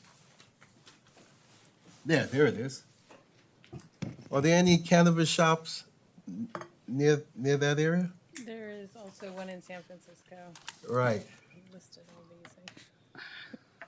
How about 5234 right. Mission Street, That's correct. which is 4,752 feet from that location there, which represents 0.9 of a mile. What I'm looking at is concentration. And then also in the study that we've heard and saw today, where we have issues with various smoke and vapor shops, maybe doing things that they shouldn't be doing. How many smoke and vapor shops do we have in Daly City? I believe we have 8 citywide. Citywide, I'm showing 10. Okay. Okay. So I think the concentration is one issue that I'm concerned about. And opening up and going back on our promise on the Bay Shore is not something I'm willing to support at this time. If we were to conduct and do a different overlay and move it out to 1,500 feet to include residences and houses of worship, churches and banks and parks, I'd probably be more amenable at that time, but not at this time. I just feel we as Daly City have done enough to provide cannabis and cannabis outlets to include the approving of, I learned a new term today. Was it fusion? Wow. And yeah, okay, sounds good, and we're getting there, and I'm amenable to that. But to increase the concentration at this particular time, I are really concerned, and unless I have all the information, and that it's made available, and thank you for the comments by my colleagues that were made, and I will readily admit, yeah, in those times of the years past, I made lots of arrests for drug-related offenses, but it wasn't basically, it was an area that I worked where it was prevalent, and it was a job to be done. There are different areas in San Francisco where you don't have that problem. And I'll tell you, the Bay Shore area, I think we had somebody made mention today, well, we just got rid of the projects. I remember the, was it Geneva Towers they called it? Even I'd hate to go out there by myself. And that's how bad it was. But, you know, times are changing. There's gentrification. and I'm open to gentrification, but I don't forget the past and the experience that I have. And I would rather not offer that opportunity unless folks become more aware and more open. And it's going to take a time of learning to change our ways. So that's all I have. Thank you, Mr. Mayor, for your, Thank you, Vice Mayor. for listening. Councilmember Manalo. Thank you, Mr. Mayor. In regards to this issue, I feel that we really cannot create kind of a platform where it's this or that. I think we all want our communities to thrive. If you think about Top of the Hill, that's why we had created a Top of the Hill Festival, to give it more opportunities to shine and have more businesses, to have more economic activity. There are so many as well other facets. But here today, what we're deciding on, there's some things that I feel we need to look at, but I also agree with the sentiment of Councilmember Prano. She mentioned going to these facilities and you wouldn't even know that they're cannabis retail. Like, you would have no idea it is. And so, I think the assumptions is that it's going to be something that is not tasteful and not secure when there's all these regulations. So let's be very clear to those that are watching, it's highly regulated. And so, as far as making sure the safety piece of it and all of that, and I think us as council members here also understood when the presentations were here around how all of these facilities, right? There's Nectar, and then the other one by Skyline, right? And so, for me, when I look at the Top of the Hill area, and I think that's why we did not do the area, is because of the smoke shops at that time. And then we did pass, and those of you that are watching, we passed a moratorium on smoke shops because it was getting out of control. And I can say when I was mayor, it was really, really appalling to see so many smoke shops come about because they were all concentrated along Mission Street all the way down close to Jefferson High School. So, that's a different issue we're talking about. We're talking about cannabis today. But, everyone associates one to another. But we did do regulations. And we did pass an ordinance not to have any more smoke shops because they kept popping up, and seeing, so many continuously at this point, there's a moratorium in that area around smoke shops. And I just want to make sure that, we are able to monitor that closely in that regard. Because when we pass legislation or we pass ordinances, it's not just because we just want to pass it and nothing happens. It's actually around the implementation piece. And so for me, this is where we are raising our children. We are on here raising children right now, some of us, and we want to create a city, neighborhoods where everyone is thriving and the quality of life. And so I hear our mayor's sentiment where, don't create this huge, I would say, just demonizing this situation when we're trying to find ways around.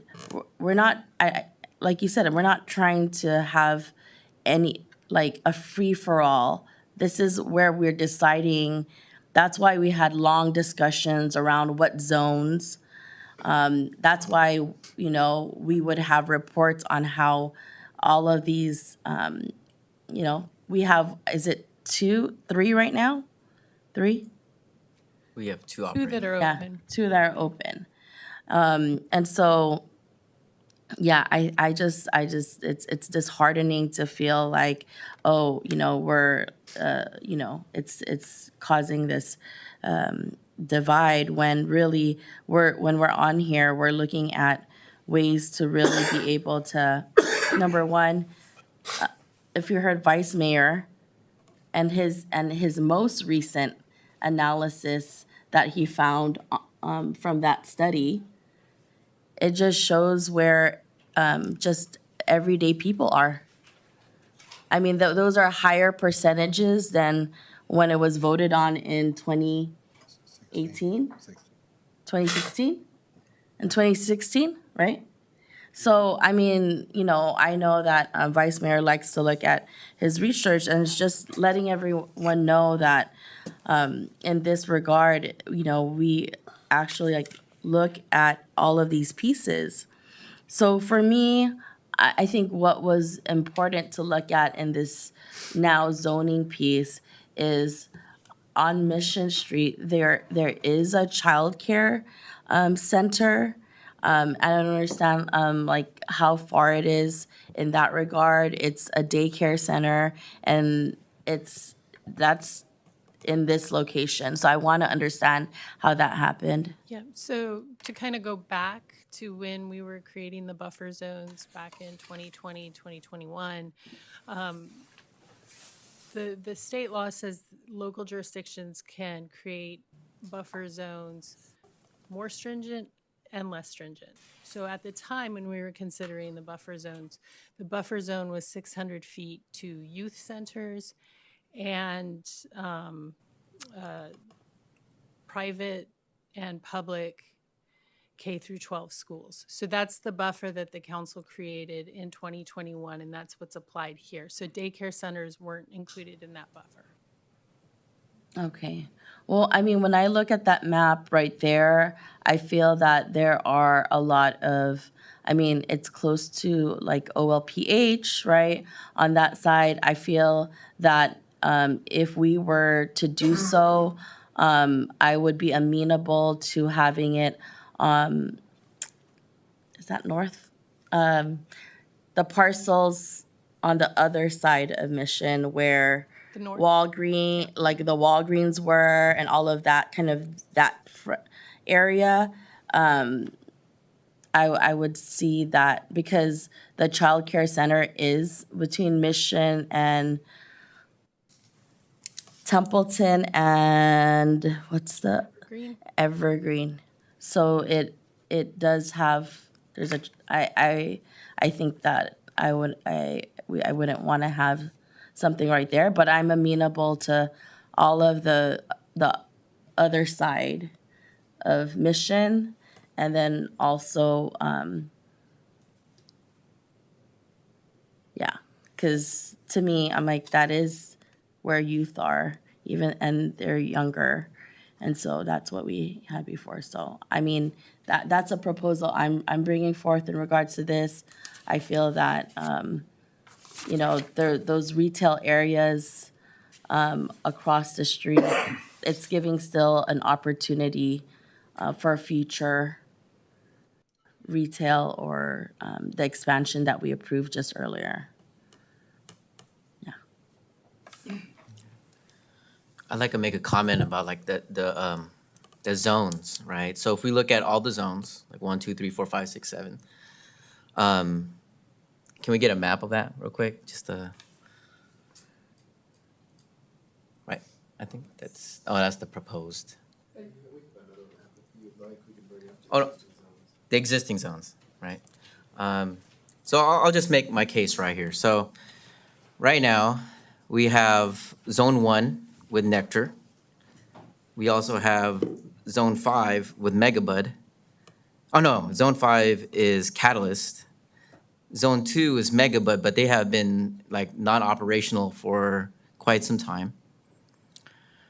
Zone 6 is where Chibok is at. And that place is, we don't know if that is even a spot. Zone 4 is basically Ceremony Mall. And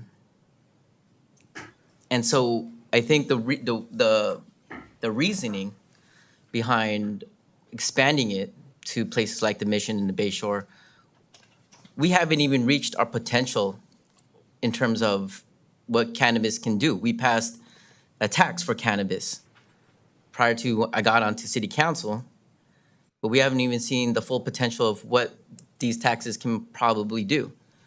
And so for me, I feel like Ceremony is not gonna have anything there. Zone 6, I don't know what's going on over there. Megabud has been unoperational. And then Zone 3 is basically St. Francis Square, where the new seafood city is gonna be. So if you really think about it, yes, we can have an expansion of 2 more places, but given the constraints that we have, what is the full potential that we're gonna have if we can include 2 more, right? Because some of these places are not gonna have cannabis unless it goes to a Category 1. Is that correct? Or if they change federally, where cannabis could be changed, then these places are not even potential sites. So Ceremony Mall is off the map, St. Francis is off the map, Zone 6, we don't know. Megabud has been not present. 7 has not been operational. And so when we think about like the potential of what we can do in terms of the cannabis tax, we haven't even seen it yet. But yet we're being closed-minded in terms of what can we potentially have with 2 more zones, and they're not even, the potential it's not even gonna be, it could be different. It doesn't have to be storefronts. These could be deliveries. These could be infused businesses. They can be disguised as just, I've gone through South of Market, and there's like places where you do manufacturing, and you don't even know that they even do manufacturing cannabis there. They look like just buildings, like abandoned buildings. But when you walk in there, they're doing full-on manufacturing. And we're not even talking about manufacturing Daly City, right?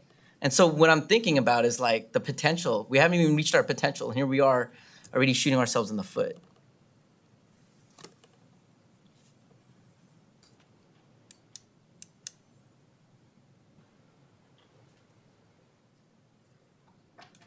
Are there any other comments from my council colleagues?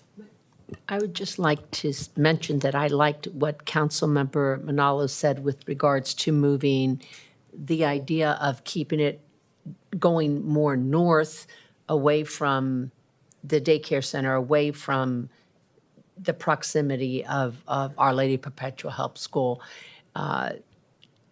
Considering, again, and I don't have this information, perhaps you could give it to us in a short version, but there's many rules and regulations and there's things that if you wanted to put a cannabis location somewhere, that I'm guessing it sounds like it's more, the laws, the rules are more than any other business that we potentially could have. Is that correct? This is my understanding.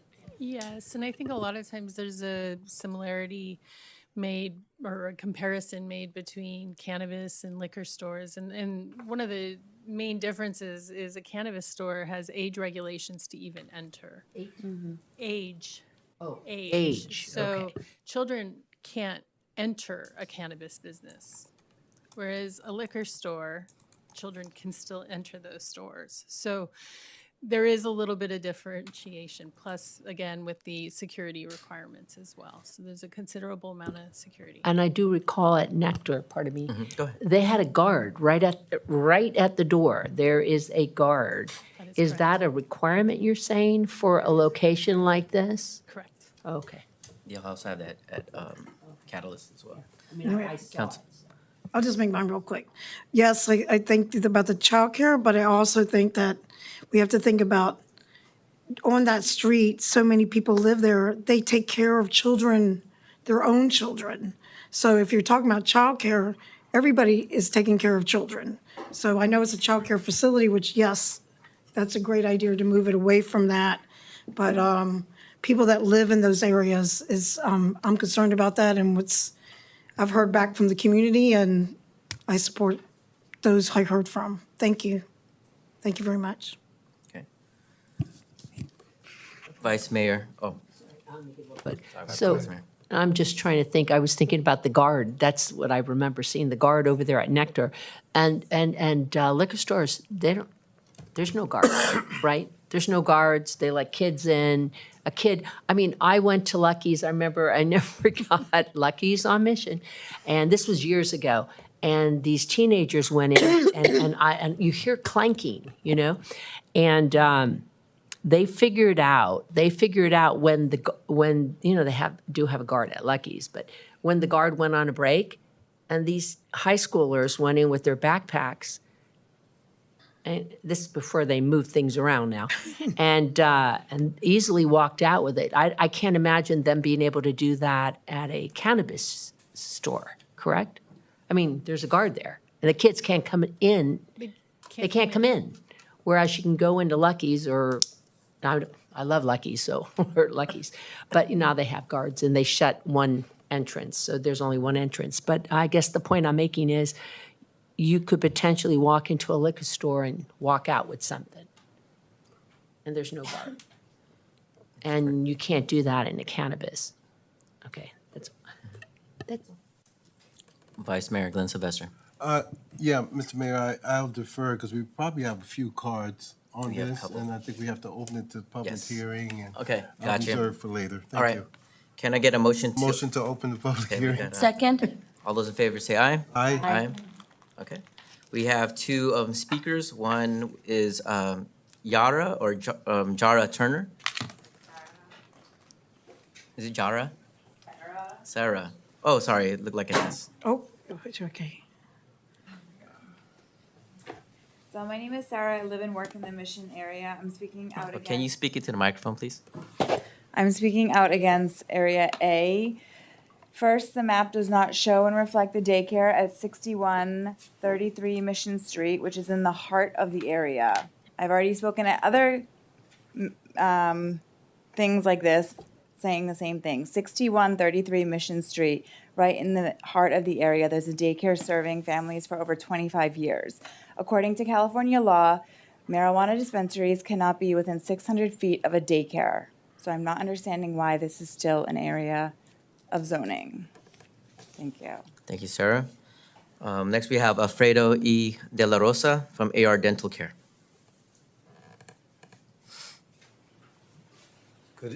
Good evening. I'm Alfredo, a business owner in that Area 1. We don't need in this community a cannabis store. There's a lot of children and senior citizens. But what we need is a pharmacy store wherein they can fill the prescription what we need. Please don't create problems in our area. And based on the study of UCSF, School of Medicine, Harvard Medical School, the risk of taking cannabis is addiction, long-term taking cannabis. Cognitive impairment. Cannabis can affect memory, judgment, and overall cognitive function. Mental health issue. Cannabis use is linked to increased risk of anxiety, depression, psychosis, and other mental health disorder. Respiratory problems. Smoking cannabis can damage lungs, increase the risk of bronchitis, and other respiratory issues. Cardiovascular issues. They just released it only like a month ago by the UCSF. Cannabis can elevate heart rate, blood pressure, potentially increasing the risk of heart attack and stroke. Impaired driving. Most accidents have under the influence of drug. But the police, they don't have an instrument to test the driver if they are positive for the drug. Please don't create problems in our city. Make Daly City a great city. Please include our city, the 50% of the city in the state of California they don't allow to put a drug store or cannabis store in their city, and the cannabis store in less than 5 years they close their business. They owe the city of or they owe the state of California $721 million as of 2023. 9,000 business licenses were closed, not paying the taxes for the state of California. I don't know if the city audited the one that closed one cannabis store in the city. Just to let you know, as the Department of Cannabis, it's like $1 billion back taxes, but those people are doing cannabis business. Thank you very Thank much. you so much, Mr. De La Rosa. Okay, seeing no other cards, can I get a motion to close the public hearing, please? Motion to close? Glenn Sylvester, second. All those in favor say aye. Aye. Okay, Vice Mayor Glenn Sylvester, I know you have some. Thank you, Mayor. I was listening to all of you, my colleagues, and Councilmember Manalo brought up a good point, and Councilmember Perano, when I heard the term OLPH, so what is OLPH? Our Lady of Well, I Our know what Lady it of is, Perpetual but Help what do they School. do? It's a school, It's a school. yeah, Okay, and a so- church. Oh, okay, church. They're both. Oh, okay, gotcha.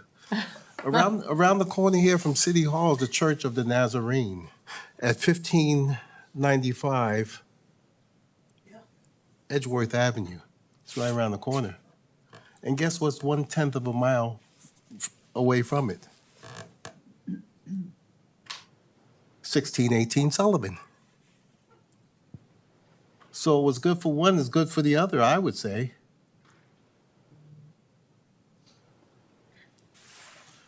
So I just wanted to bring that up. I mean, I'm trying my best to be open, but I think we've, Mayor, and from what you said, oh, surely not coming to ceremony. Well, why wouldn't it?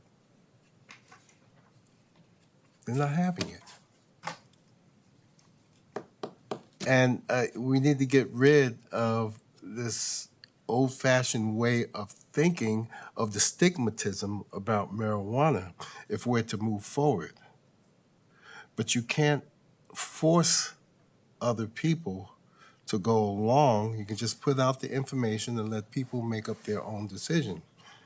As a matter of fact, a couple of places were made mention of, well, not happening there. Why?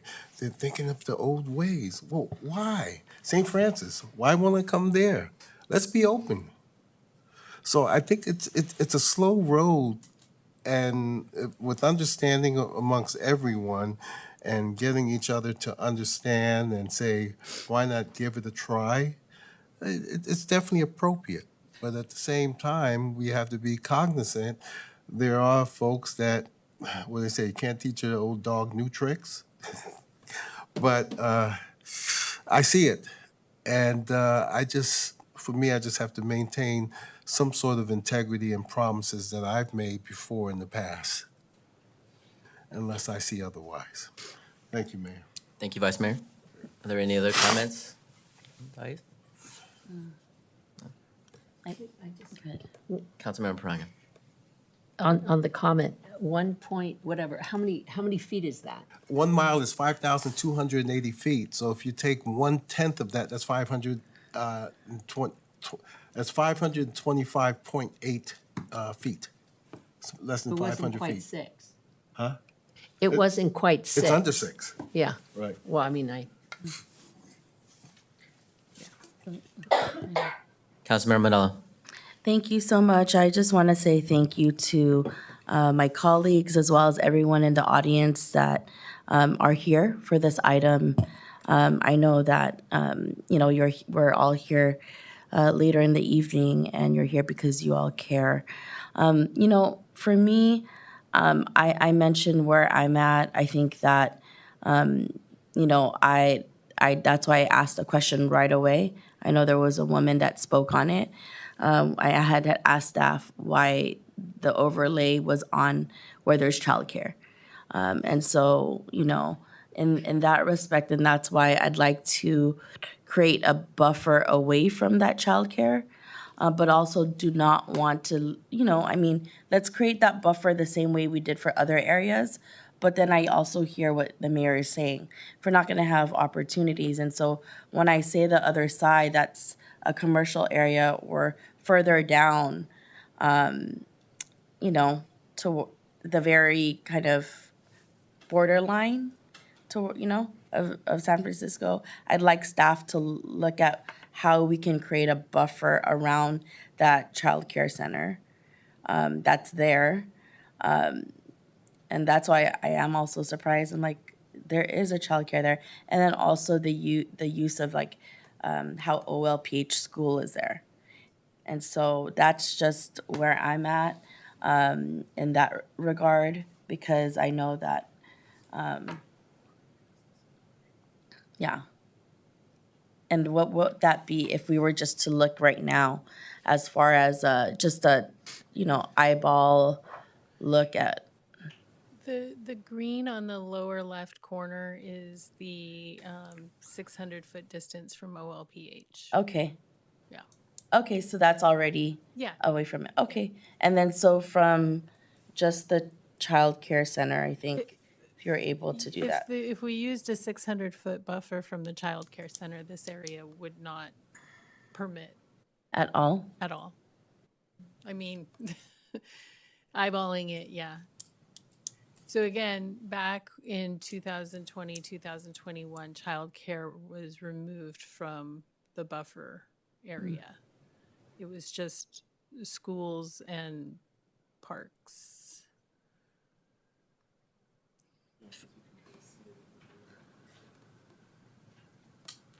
And that's our buffer, right? 600? We use 600 as the standard. And again, state law does allow cities to establish their own buffer. 600 is a default buffer that the state has established. Okay. Through the mayor. Councilmember Perano. I'd like clarification with regards to why, to understand, right? Why the childcare aspect of a school or whatever, and I don't know this childcare, I don't know what the age bracket is, none of that, but why was it removed, or why did they vote on that at the time? And what year was that, did you say? Well, we had many committee meetings starting in 2019, 2020, and then it ultimately went to council in 2021. Okay. I think the thought behind it was the concern is about children that are walking without parental supervision. And so childcare centers for infants and toddlers, these are children that are being escorted by an adult. And so they're not sort of free range. And I think the concern was mostly high school students, middle school, and even elementary school kids that are walking unescorted.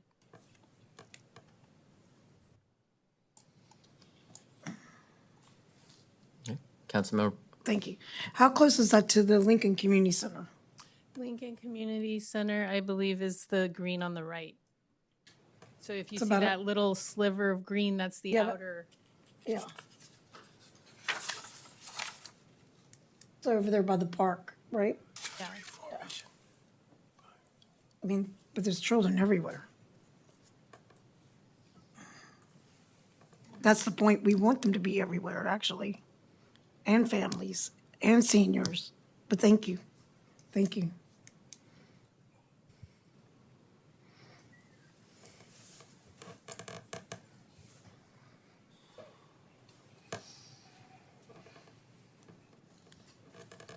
Are there any other questions, comments, further discussion?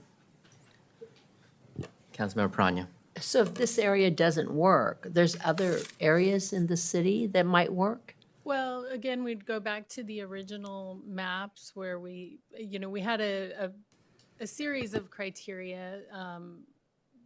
We applied the buffers as were established, but we were also looking at commercially zoned property. So the other thing about Daly City is we don't have a lot of commercially zoned property.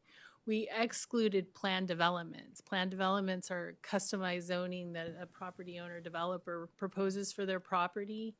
And because it was created for a specific use, like Westlake Shopping Center, Ceremony Shopping Center, those are planned developments. So we weren't going to crack open the property owner specific zoning to create a cannabis overlay. Could those property owners come forward someday and say, we'd like our planned development to include cannabis? They could. That would come before the council. That would be a zoning amendment. The council would have full discretion on reviewing that. But those properties weren't included. I think we had a standalone gas station out on Skyline and Westmore. It just didn't make sense that you would have a single gas station property that would have cannabis. But so some of the zones that were eliminated, you still have School Street, so that was an option. And then again, the one down on Hillside at the southern end near Colma. So the when I looked at those when I looked at the map, if through the Oh, yeah, go mayor, ahead. thank you. When I looked at the map right now and I put in kind of the feet that you mentioned, 600 feet, there's still a possibility on Templeton, that area that's a stretch halfway towards Amazing Nail, because that's still Daly City. I think we need to pull up a Google map if you can. Okay, so you're talking the Is that like where the Walgreens and then I'm that talking one about bear? yeah, on the north end. Yeah. yeah. The daycare center is 6133 Mission Street. And I just put the I just put the address on it, and I put it towards La Loma Produce, and that's 700 feet already from La Loma Produce.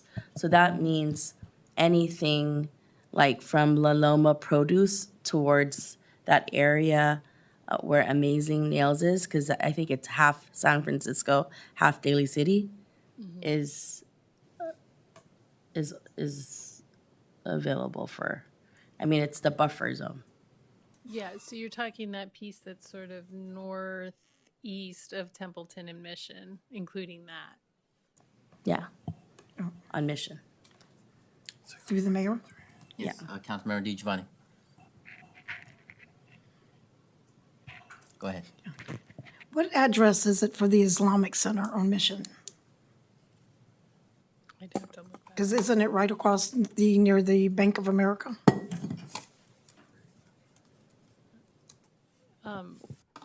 We don't have churches as We do have an Islamic Center. right, but on Mission. that wasn't included in the buffer. Oh, I know. I'm just asking. Yeah, I'm sorry, Tatum. Daly City Islamic Center is 7330 Mission Street. Thank you, Vice Mayor. That would be much further south. That would Right. be It's by yeah. Gracie Jiu-Jitsu.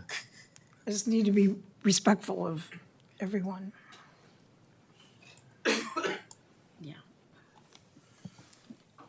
So.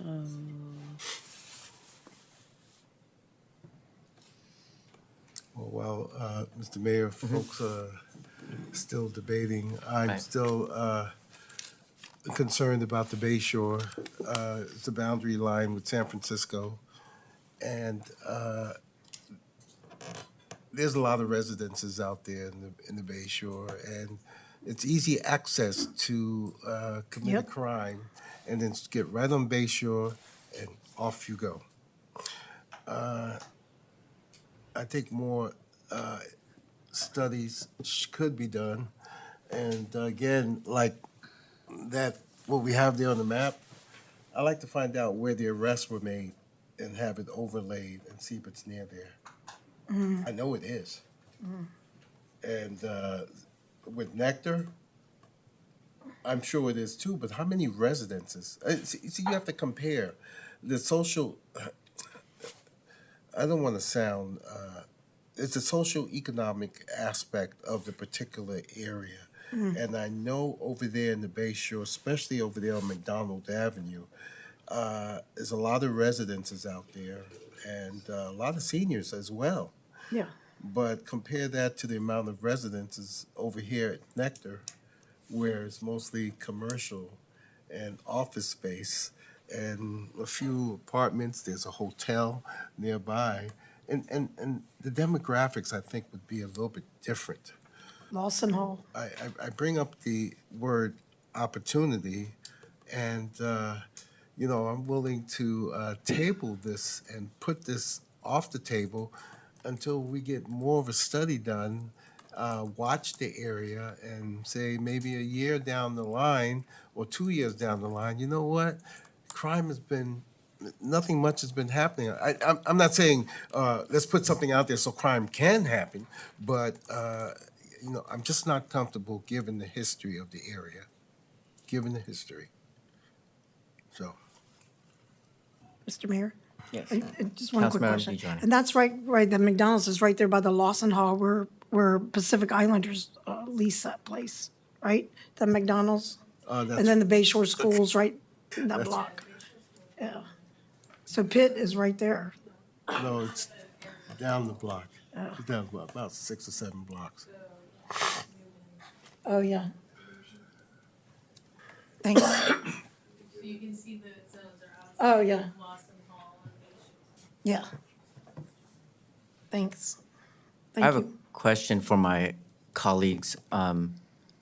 Is the fear just cannabis, or is the fear having a potential retail front-facing store?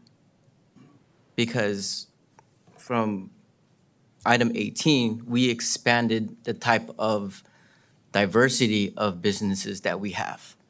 Because from what I am observing is that there's a fear of, we're gonna put another cannabis shop here, and we're gonna put another cannabis shop there. Some of these cannabis businesses that we just passed in item 18 doesn't have to be front-facing. They can be delivery. They can be closed with no signage. They can be different businesses. So if the fear is a front-facing retail store, I think we're being short-sighted of what we just passed for item 18, right? Because we could put a facade, but the residents wouldn't even know that there is cannabis there. Like I said, I've walked in the South of Market neighborhood in San Francisco, go through one street, had no idea that there was huge manufacturing that is even happening in this neighborhood, right? So for me, I feel like we gotta expand our minds beyond just we're thinking about retail, but we are thinking about other styles of businesses that is related to cannabis, but they're not necessarily a front-facing retail store. Through the mayor? Oh. It'll make it quick, I promise. Could these two locations we're talking about expanding keep everything but, could we go with everything but a store? Could we say manufacturing, baking, whatever it is, making soaps, whatever it is? Could we keep it to that? And because we do want, I see nods over there, because we do want to try to give people opportunity, and because the fear is the church or this or that, could we open it, since we already have the 7 zone or the 6 zones plus the 7 for shops, could we, on the expansion, only look at everything but a store? Councilmember Manalo. Thank you, Mr. Mayor. So in regards to this, I think that you do mention a good point. We just went into kind of an expansion of other, not just retail. In that respect, I do also want to say that I think that, yeah, we only have how many, 2 businesses in Daly City. And if there was an analysis on how much of our community actually purchases elsewhere, like outside of the city, there's probably an analysis towards that as well. We're losing like local revenue from our own community, jurisdiction, right? When we didn't have everyone kind of just went on the outer skirts. If we're just looking kind of in that particular economic lens. And so for me, I think you're right. The opportunities are there for, we want to expand the opportunities. I'm amenable to having the other uses, as well. I think that I'm open to the other uses, but also what I mentioned that was like a buffer after.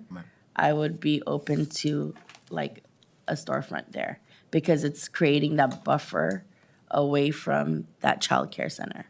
So that's kind of, but I like the idea, Councilmember Perano, in that regard with just that caveat.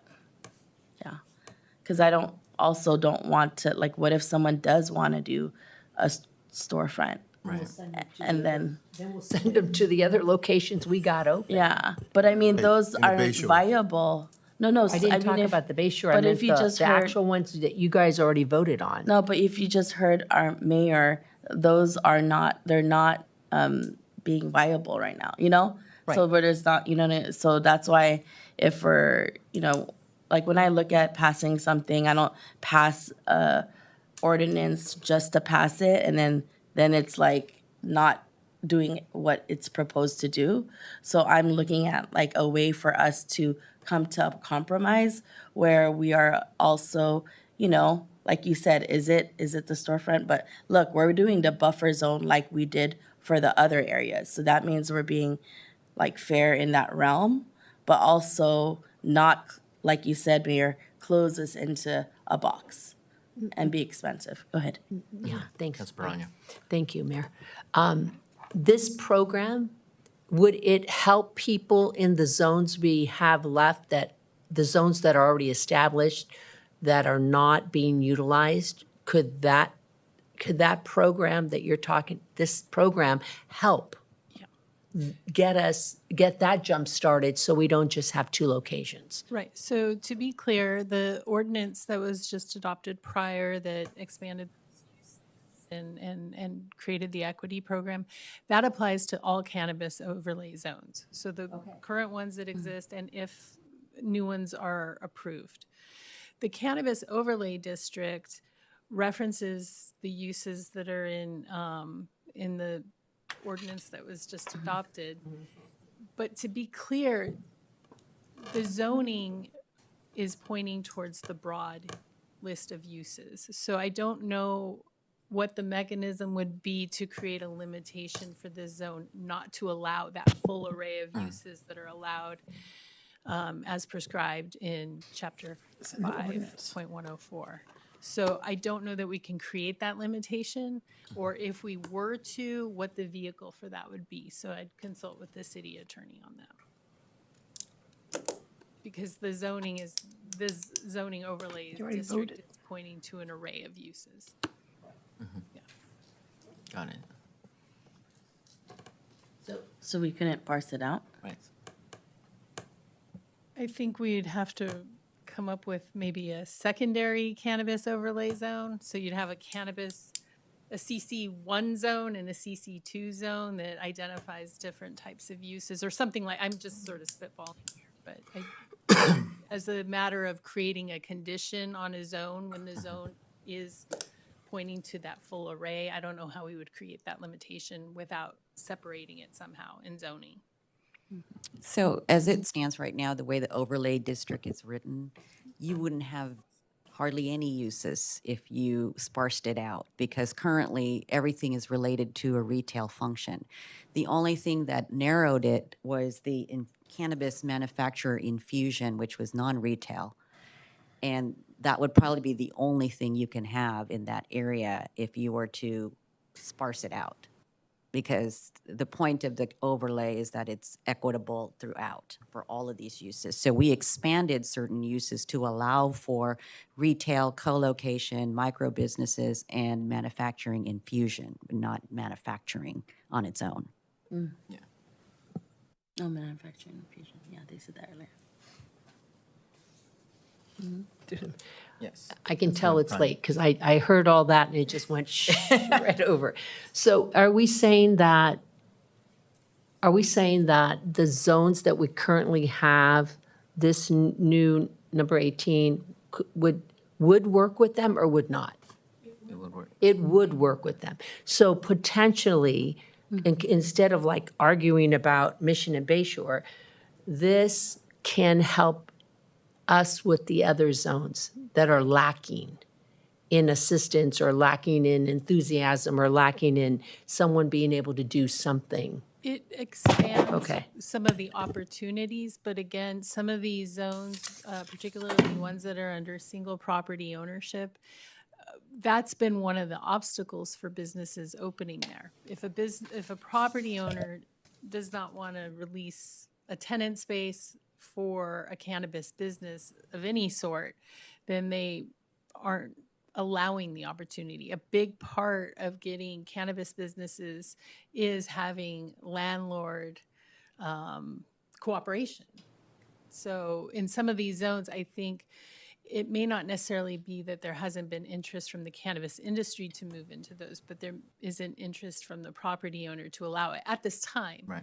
But if a property, may I? Yeah, go ahead. If a property owner finds out, let's say, for instance, that there's another option, maybe they don't want a storefront there, but they wouldn't have a problem with somebody creating or cooking or baking or whatever. That's all I'm asking It's is. a possibility. yeah. I don't have that data from the property owners in there, but it possibly. Right. It just opens the horizon a bit. All right. Are there any other feedback, discussion? Last one. Yes, Sorry. Councilmember Perron. Just, I was thinking about Councilmember Glenn Sylvester's thought about perhaps we talk more or get more information or do an overlay or obviously it's with education that we learn, right? And these places aren't smoke shops. These places aren't places where somebody parties, gets drunk, does drugs, and then they wander out into the neighborhood. This is not what we're talking about. In fact, we're talking about locations where perhaps somebody could in turn bake or cook or make soaps or make gummies or ointments, So anyway, long and the short is perhaps we might want to wait a little bit and get a little bit more information and be a little more up on some of the questions. I'm just making a suggestion. Thanks. So I'm hearing a couple of things. Have more information. Is there specific information that we need? Yes, Vice Mayor. Thank you, Mayor. I'm still taking it all in, and I've learned a lot this evening. And thank you, everybody, for your input. Mayor, you said something earlier, and you just about turned me. What is the fear? Is it the fear of the storefront, or is the fear of, and wow, that's a good question. And then Councilmember Perano helped narrow it and bring it home, talking about conditions. Instead of being a retail store, it could be fusion. And, and okay, sounds good. And then I'm also hearing that, maybe this might enhance some of the other properties. Instead of it appearing as a retail location, it's really not, but they are doing some sort of business there that may entice maybe some of the other owners, hey, this isn't so bad after all. So, and all the long and the short of it is, a lot of folks saying, whoa, it's going to bring a lot of money to Daly City. I'm not interested in the money. I'm interested in the convenience and what the voters ask for. The money's nice, but I've been hearing that the business is not really doing that well. And it's quite an upfront fee to get into the business. So, I just want to have something there for the people. But at the same time, I respect the residents, and I want to feel comfortable when I walk down the street and say, I tried this, I tried this, I tried this, and that is the decision we made, and I'm sticking with it. But I'm not at that point right now. I'm not. I believe, what is it? Patience is a virtue, So give it some time and, let's look into this some more. And then let's come back at it and say, okay, we've waited, time to make a decision. I think we've done a lot tonight and we've learned a lot tonight. And especially with this cannabis equity, and I really appreciate, you know, uh, we are far ahead than where we were before. So I think that's a plus as we move forward. But we always want to do what's the right thing. And I know some of us live in certain areas, but we go along and we talk to each other. And I know Councilmember Perano, she lives close to myself, and boy, we're gonna have two cannabis just really close to each other. But you know what? That's what we decided. It looks really good, okay? But there are other council members that live in different places, and I respect their wishes as well. But we're trying to keep our constituents happy, and we want to do the right thing, and we don't want to rush things. Thank you. Thank you for your thoughts, Vice Mayor. Councilmember Manalo. Thank you, Mr. Mayor. I think in this regard, the questions that we have is so important to document what we want to learn and understand. I think that we have had an exhaustive dialogue this evening, but I'd also, if we were to move this item, I'd like to move this item to a date certain. So that the questions that Vice Mayor has, Mayor, I think, or, all of you, that we get that information, and that even the potential of the mapping that we talked about, and all of those pieces, so that we're also a continuous movement that Vice Mayor had said. Because I don't want to have to, if we come back to this space, we want to be able to have more information versus we're in the same, particular point. So that's just kind of one of the things that I would like to see. I would like us to have a date certain so that, we can move things. I just have a quick question. Go ahead. So when Councilmember Giovanni. when we ask more questions, one thing I wanted to say, it's not to be down, but remember there was a move to, I remember when we had a discussion about the edibles, remember that? You guys were talking about that and you didn't, but I know there's a move to legislation for them to try to not have edibles, like gummy bears and certain things. Oh, I'm not talking about that, but we can look into that, though. But we can just look into it. So there is a, So what do you want to do? to move this item to another date?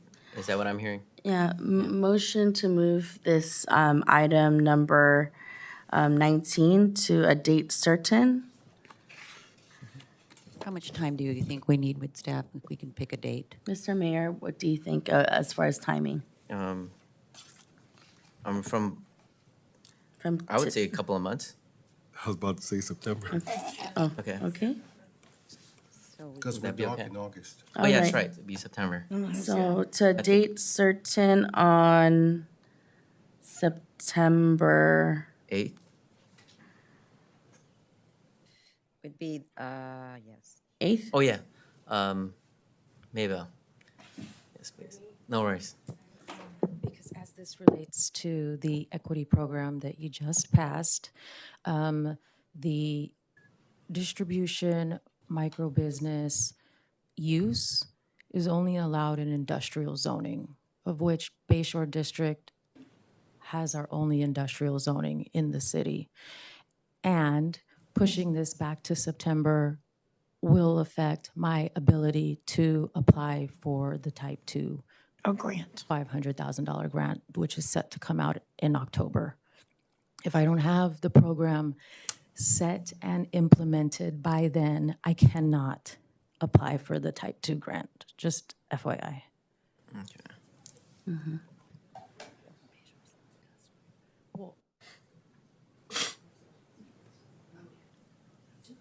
Yes, Councilmember Prano. Yeah, I wanted to hear what she said. So that 500,000 grant would only work with Bayshore?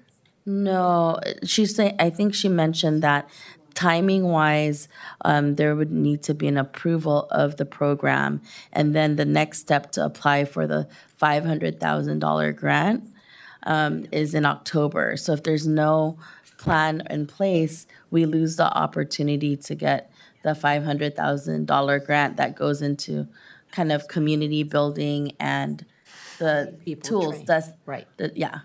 What is And- it? Technical assistance. Right. The only thing is, what did she say about, pardon me, I'm sorry, I know you're talking. What did you say about Bayshore? I heard Councilmember Manalo clarified everything else, but you mentioned Manufacturing, I think. is- manufacturing. yeah, Industrial. Industrial. Industrial. Well, the manufacturing that was permitted in the previous ordinance was non-volatile, and it was non-volatile manufacturing. It was infusion, and so that was considered to be consistent with a light commercial use. And so when that was approved in the last item, that is applied to the other zones, that those uses are permitted. However, distribution has to be coupled with microbusiness, and distribution is. Yes, so just for clarification, my understanding is that the grant required to have micro businesses and manufacturing? What? No, I know it's an equity program, but for the areas of the. It's focused mostly on retail, but it can be, you just need an equity program. That's correct. So we have an equity program that is already adopted, yes. But it is not required for the uses to be in an industrial area. That is correct, right? But distribution can only be, as we talked Right. in our. But these, the uses that are allowed in the ordinance that is being adopted and amended is not about industrial uses. It's creating the overlay in the commercial zones. So it is allowing for distribution that coexists with the micro business, as well as allowing for the infusion businesses, which is allowed in all of the overlay districts, which is allowed now. So distribution is allowed in C1. No. Distribution is not allowed. And currently, with the ordinance that we are creating, it is still not allowed.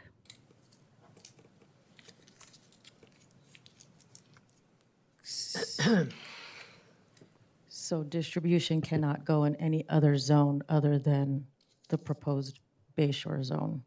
Distribution, as we defined it as cannabis distribution, is allowed in the cannabis overlay district, which is what the council is creating through the zoning. So the expansion of the zones, the two zoned areas that we are creating in the overlay, is not creating a manufacturing area or zone. It is creating an overlay that allows for specific types of manufacturing as well as distribution, as we defined it. So we redefined those uses in the ordinance that the council just adopted in the business license area.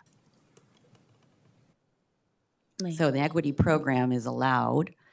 We've already approved that, and we've approved the areas that are existing to have that equity program. Okay. Thank you. Okay. So basically, yeah, the program that we voted on as regards to the equity program now can work on the existing zones that we have to date. Now, will this affect the grant process? Okay. So we can motion to table it to the September 8th meeting. Yes. Or continued, sorry. Motion to continue to, for item number 19 to September 8th. Wait, I'm sorry. Councilmember Prime. We need a recap?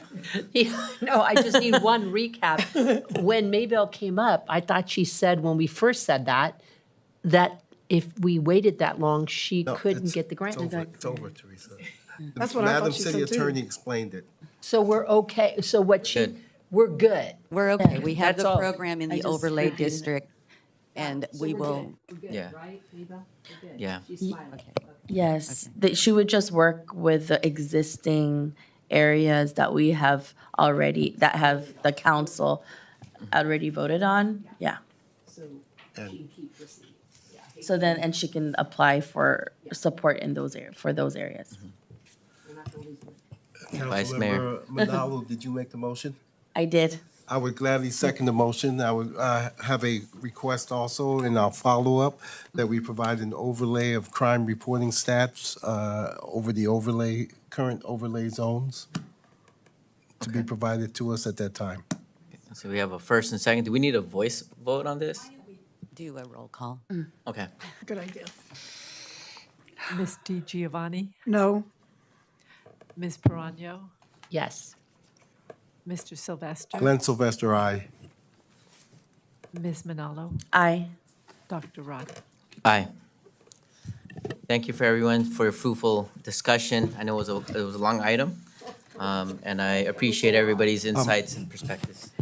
Mr. Mayor, if I may interject for a moment. Go right I think ahead. while we were in discussion, we had received a card for item Oh. number 19, but if I'm not mistaken, we had already opened and closed the Yeah. public hearing. Yeah. So apologies to, Pascal Lou.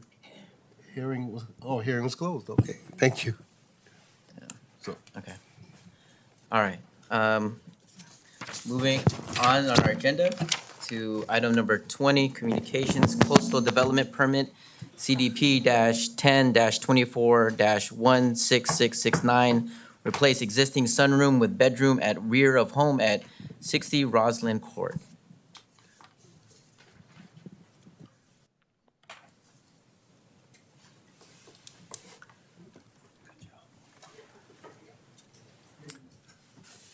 Thank you, Mayor and members of the City Council. This is a request for a coastal development permit at 60 Roslyn Court. This item was heard by the Planning Commission back in December, I believe. And the item didn't come to the City Council because we needed to clarify some things in the geotechnical report, and those have all been clarified at this point. So the site location, 60 Roslyn Court. The first row of houses in Daly City facing the ocean are all in a special overlay zoning district called the Resource Protection Zone. And adding on to your home in this area requires coastal development permit. And so this is why you, from time to time, see even minor proposals for adding on to homes in this area. This is a site photo, so this is an existing house, and they're proposing the replacement of what is not a legal addition with a legal addition. And they're very similar in their size, so. This that you see here is the subject that would be demolished and replaced by a new structure. This, the room with the door there. This is a site plan showing the existing and proposed site plans. Again, the footprint of the existing and proposed is very similar. So really not a big change physically. These are the proposed floor plans. This is the existing and proposed right elevation. So the existing right elevation at the top and proposed at the bottom. There is a roof deck at that would be on top of the single-story addition that doesn't exist now. So that is a change. These are the left elevations, similar concept, just flipped.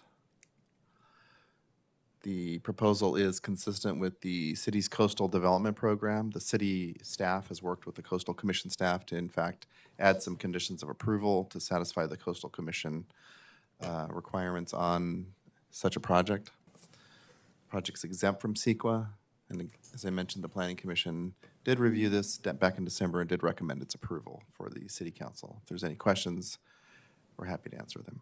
Thanks, Michael. Questions, comments, feedback for staff? Pretty straightforward to me, Mr. Mayor. All right. Seeing none, can I get a motion to adopt this resolution by roll call vote, please? Motion to adopt resolution by roll Second. call. Okay, just a first and second. Roll call vote, please, Ms. City Clerk. Ms. DiGiovanni? Aye. Ms. Perano? Aye. Mr. Sylvester? Glenn Sylvester, aye. Ms. Manalo? Aye. Dr. Rod? Aye.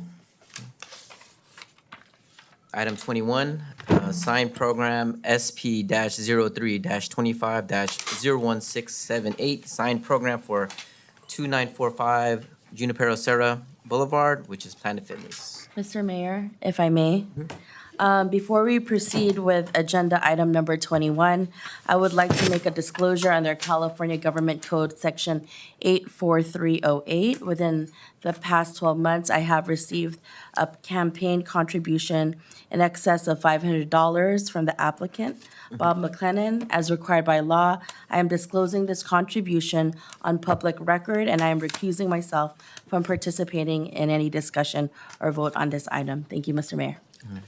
Thank you, Councilmember Manal. Yes, Councilmember Prano. Before we proceed with the agenda item 21, I would like to make a disclosure under California Government Code Section 84308. Within the past 12 months, I received a campaign contribution in excess of $500 from the applicant, Bob McLennan. As required by law, I am disclosing this contribution on the public record, and I am recusing myself from participating in any discussion or vote on this item. Great. Thanks, Councilmember Prano. I think, so when was this, 24? What? For the campaign? I think it was just this Previous campaign. previous. Yeah, previous campaign, right? Within the last 12 months. It was in the last 12 months. So you and I ran at the same? No, we didn't run at the same No. time. No, I ran against True. Yeah, okay. So I'm okay then. Okay, I just want to make sure. I just want to make sure, yeah. Was it? No. No. Teresa. I think I'm okay. I think I'm further back. Yeah. I just wanted to make sure, because I also received a campaign donation from this person, but it was in the last campaign. And we run it at the same time. Okay, thank you. We all be vacant.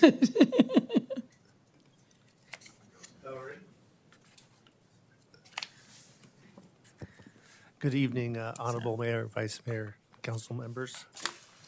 The item before you this evening is the 2945 Juniper Serra Planet Fitness sign program. The subject property is located at 2945 Juniper Serra, bordered by Washington Street to the north, Juniper Serra Boulevard to the west, and San Pedro Road to the south and east. The subject property is zoned BART commercial within the BART Station Area Specific Plan and designated commercial mixed use in the general plan.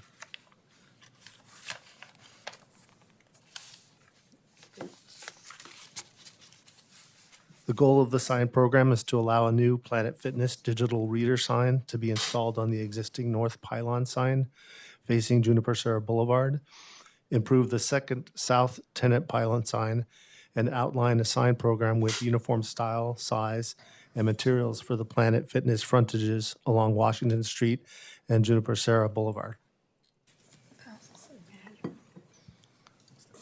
This is the sign program locations of the signs.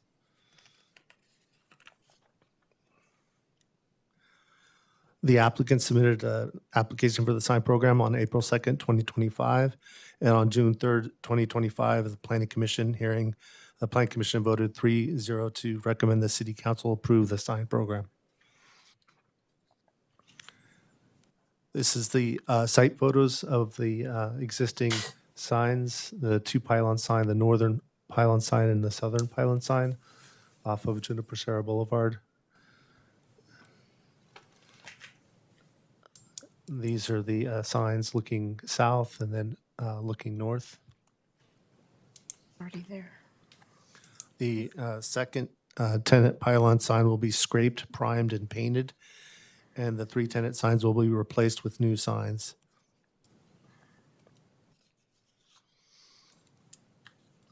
another photo of the Planet Fitness sign where the digital reader will be located.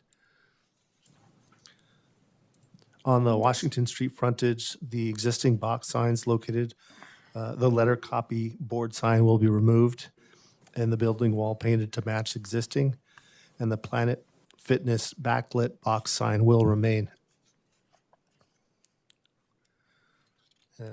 These are the photos of the sign plan for the pylon sign, the digital reader.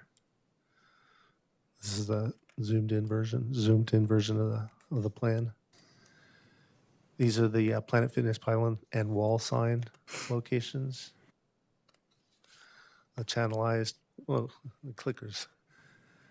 This is the channelized letter wall sign.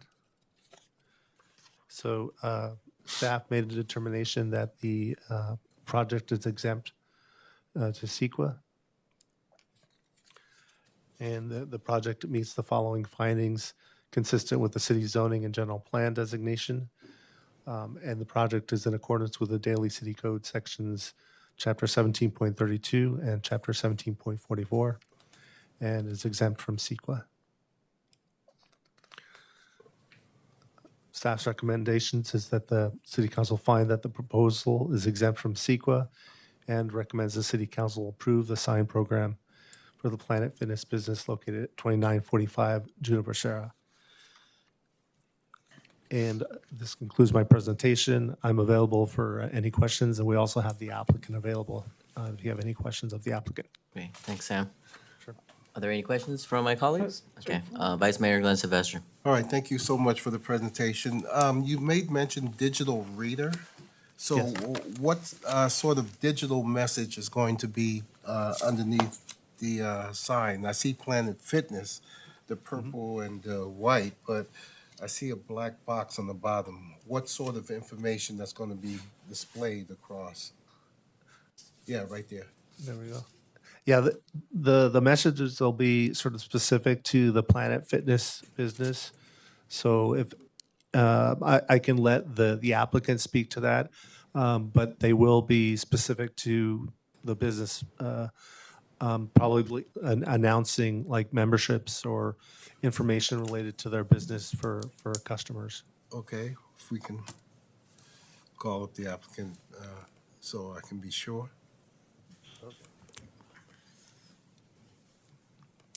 This is Bob McLennan. Right, I'm familiar with Mr. McCullen. Yes, sir. How are you, sir? Good to see Good, you. Glenn. Thank you for being with us all night. Gee. I know how tough it is. No, you guys are amazing. Thank you. Well, you're amazing too. Every time I pass by, I see your car parked there, and oh, he's there. He's there. But anyway, go ahead, Bob. Tell us about the digital readout on the bottom. So what we have, Planet judgment-free zone, $15 a month. Gotcha. Welcome, that kind of thing. And I think one of our conditions is it's Planet Fitness only. So I'd love to put City Toyota up there, but it's strictly for us. And so it's not, that particular sign is not capable of graphics, so it isn't going to be a Las Vegas type of, that was one of the things we talked about with staff, that it's, I think 3 colors or 4 colors is the max, but mostly messages and not busy. So it's up there, and it talks about our particular promotion. Okay. And how long does it run all night, like 3 or 4 o'clock in the morning? At this point, can you there dim aren't. it? Yeah, there aren't any restrictions as Okay. far as the time. We close at midnight, and I'm fine to, if that was a condition, I'm fine with that. Most planets are open 24-hour. Okay. We've decided to not do that. The element after midnight changes, and especially at the low price range. So we've, to protect staff and to just kind of keep things calm, we close at midnight. Open at 5, close at midnight. That's a good point you brought up. The reason why I asked, because we had a similar issue for a sign, and I'm thinking about Juniper Serra as you head towards, as you head south. There's a moving storage place, and before you get to the Coma Shopping Center Oh, or something, there's yeah, some big signs. yeah. That's really tall and high, and it's really bright. And I'm concerned with the combination of the fog and the reflection for folks on the freeway and traffic. But at Planet Fitness, I mean, it, it's really low level, and I just asked the question, and what you said is no graphics. And then seeing the picture depicted there about scraping down the other side and replacing it, it says it's about time. And I think it would really look good. So, I'm glad you were able to answer those questions for me. And that's all I have, Mr. Mayor. Thank you. Thank you, Vice Mayor. All right. Any questions, comments? Yes? Okay. Seeing none, Glenn Sylvester, I'd like to make a motion that we approve. we got a first? Second. Second? Can we have a roll call vote, please? Ms. DiGiovanni, Aye. Mr. Sylvester, Glenn Sylvester, aye. Dr. Rod. Aye. See, Councilmember Perano and Councilor Manalo, feel free to come back. Okay. If you can hear my voice. Thank you, Bob. Oh, my gosh. No. Thank you. You're hearing that back in September, Bob.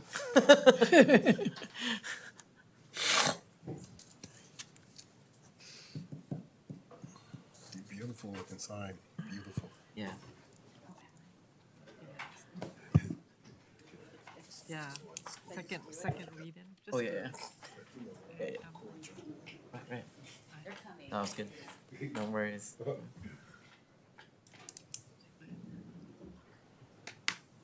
One more item. Sorry, I didn't mean to get this started. Picolati's still there? He's He's feeling under the weather. Oh. Yeah. He's here. He's just feeling under the weather. Oh, okay. Is he okay? I hope so. Oh, me too. Yeah. Oh my He's God. here somewhere. He just. Yeah. Check on him.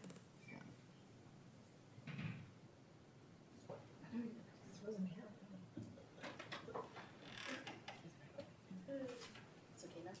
Yes. Come on through. Thank you. All right. There we go. Welcome back, council members. Thank you, Mayor. Of course. One more item. Okay. So next is appointments. Are there any board commission? Oh, Item I'm 22. Oh my gosh. I wrote the wrong. Okay. One more Okay, item. item number 22, second reading ordinance number 1482, adding chapter 15.32.280 of Title V of the Daly City Municipal Code. Subject is fire hazard severity zones. Thank you, Mr. Mayor and members of City Council. The item came on for introduction at the last regularly scheduled meeting. This is the second reading of ordinance number 1482 for adoption. Motion to approve. Second. Okay. Can we have a roll call vote, please, Ms. City Clerk? Ms. DiGiovanni, Aye. Ms. Perano, Aye. Mr. Sylvester, Glenn Sylvester, aye. Ms. Manalo, Aye. Dr. Rod. Aye. Okay. Now we can go to appointments. Are there any appointments for board members, committee appointments? Seeing none. Down to council committee reports. Are there council committee reports? Yes, Mr. Mayor, I attended CCAG meeting. And one of the items I did want to share is that during that meeting, we did do an approval of all of the shuttles in the area. So we did approve the funding for the Bay Shore shuttle and wanted to let everyone know that there was continuous funding in that regard. Right. Thank you, council member. Are there any other council committee reports? I have one. I attended the Association of Bay Area Government meeting on June 20th in San Francisco. We We had two items that we passed. One was the operational budget for 2025, 2026. Their budget doesn't look too good, but they're still operational. One of the ways that they were trying to see if they could be cost effective is possibly selling off where ABAG is located on 375 Beale Street, where we are, or we had the meeting. And that's one of the reasons why they're having some issues is because of funding liabilities. And so right now, they are on like, they're operating, but it's on bare bones.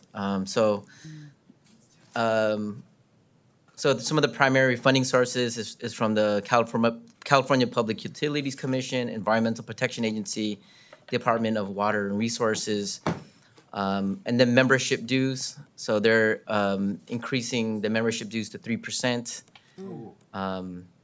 And so we passed it because they see the value of what the role of ABAG in terms of regional issues. We also changed, we also approved the ABAG bylaws in terms of how, who gets to, the new rule that requires executive board representation. So one of the issues was that one of the former president of ABAG got elected to assembly, and then there was nobody there to be known as the past president.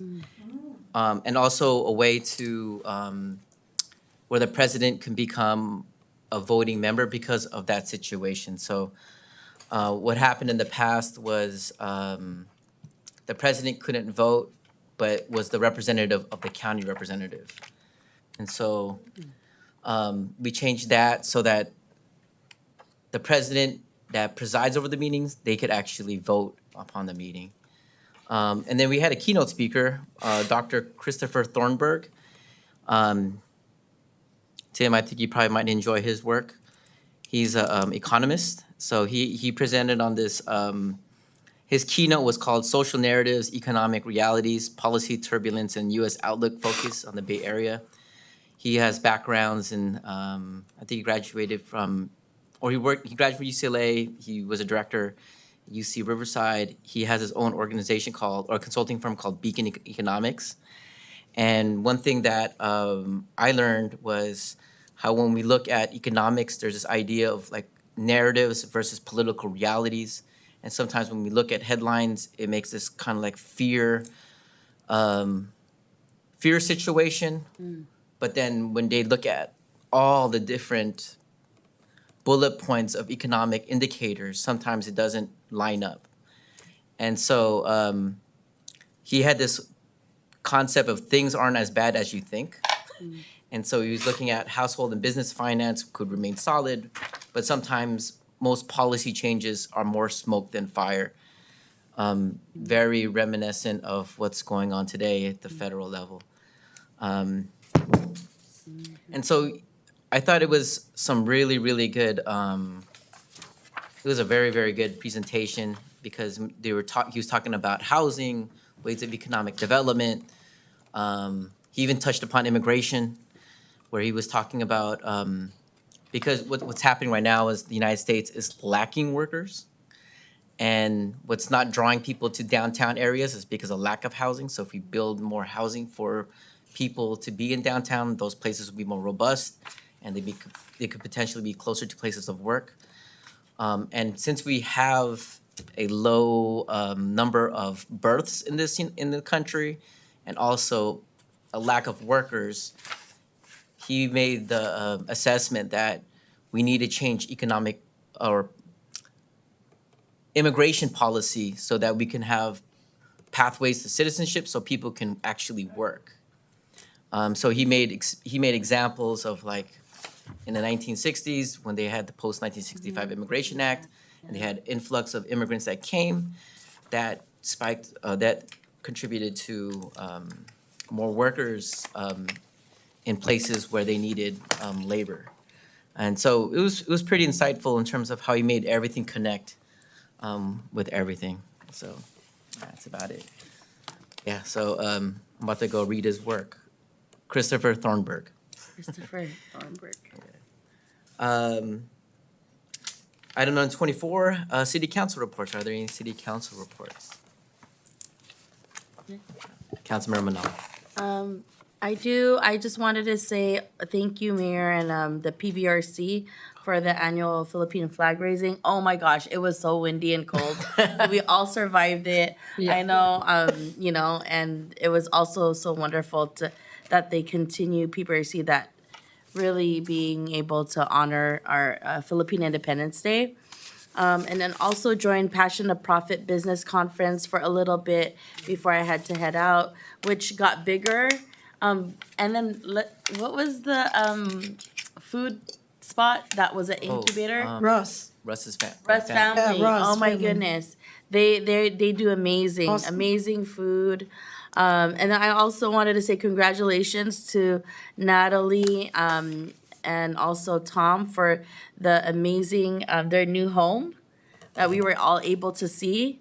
The HR, what do you call it? The new HR hub.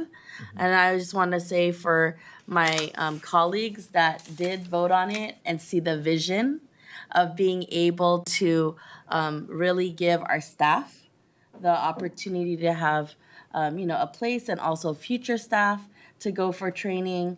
I really appreciate working with colleagues that see the vision and are not seeing it put in the box, because I know that we were able to save $100,000 on rent, and so it's really, really beautiful and wonderful. Also joined the Philippine Independence Day at Lincoln Park. They were so amazing. They had a fashion show with Philippine attire, dancing with food. I brought my daughter Giselle, and when she also wore her Philippine attire, Filipiniana, so she was dancing with the elders there. And also for the record, I am extremely ecstatic, and I mentioned this in the past, around the pathway at Lincoln Park. I remember, very early on when city manager Tom Piccolotti onboarded as city manager, but showed him kind of how difficult it is for our older adult seniors to go just cross over that grass area. And now it's being done. So I just want to say thank you for him listening and really being able to work with the staff and Director Chu, Public Works, everyone that made it happen. I know I see Denise nodding her head because she's like, yeah, it's hard for them to, travel down there, and now they're going to have a pathway. So that's really, really exciting.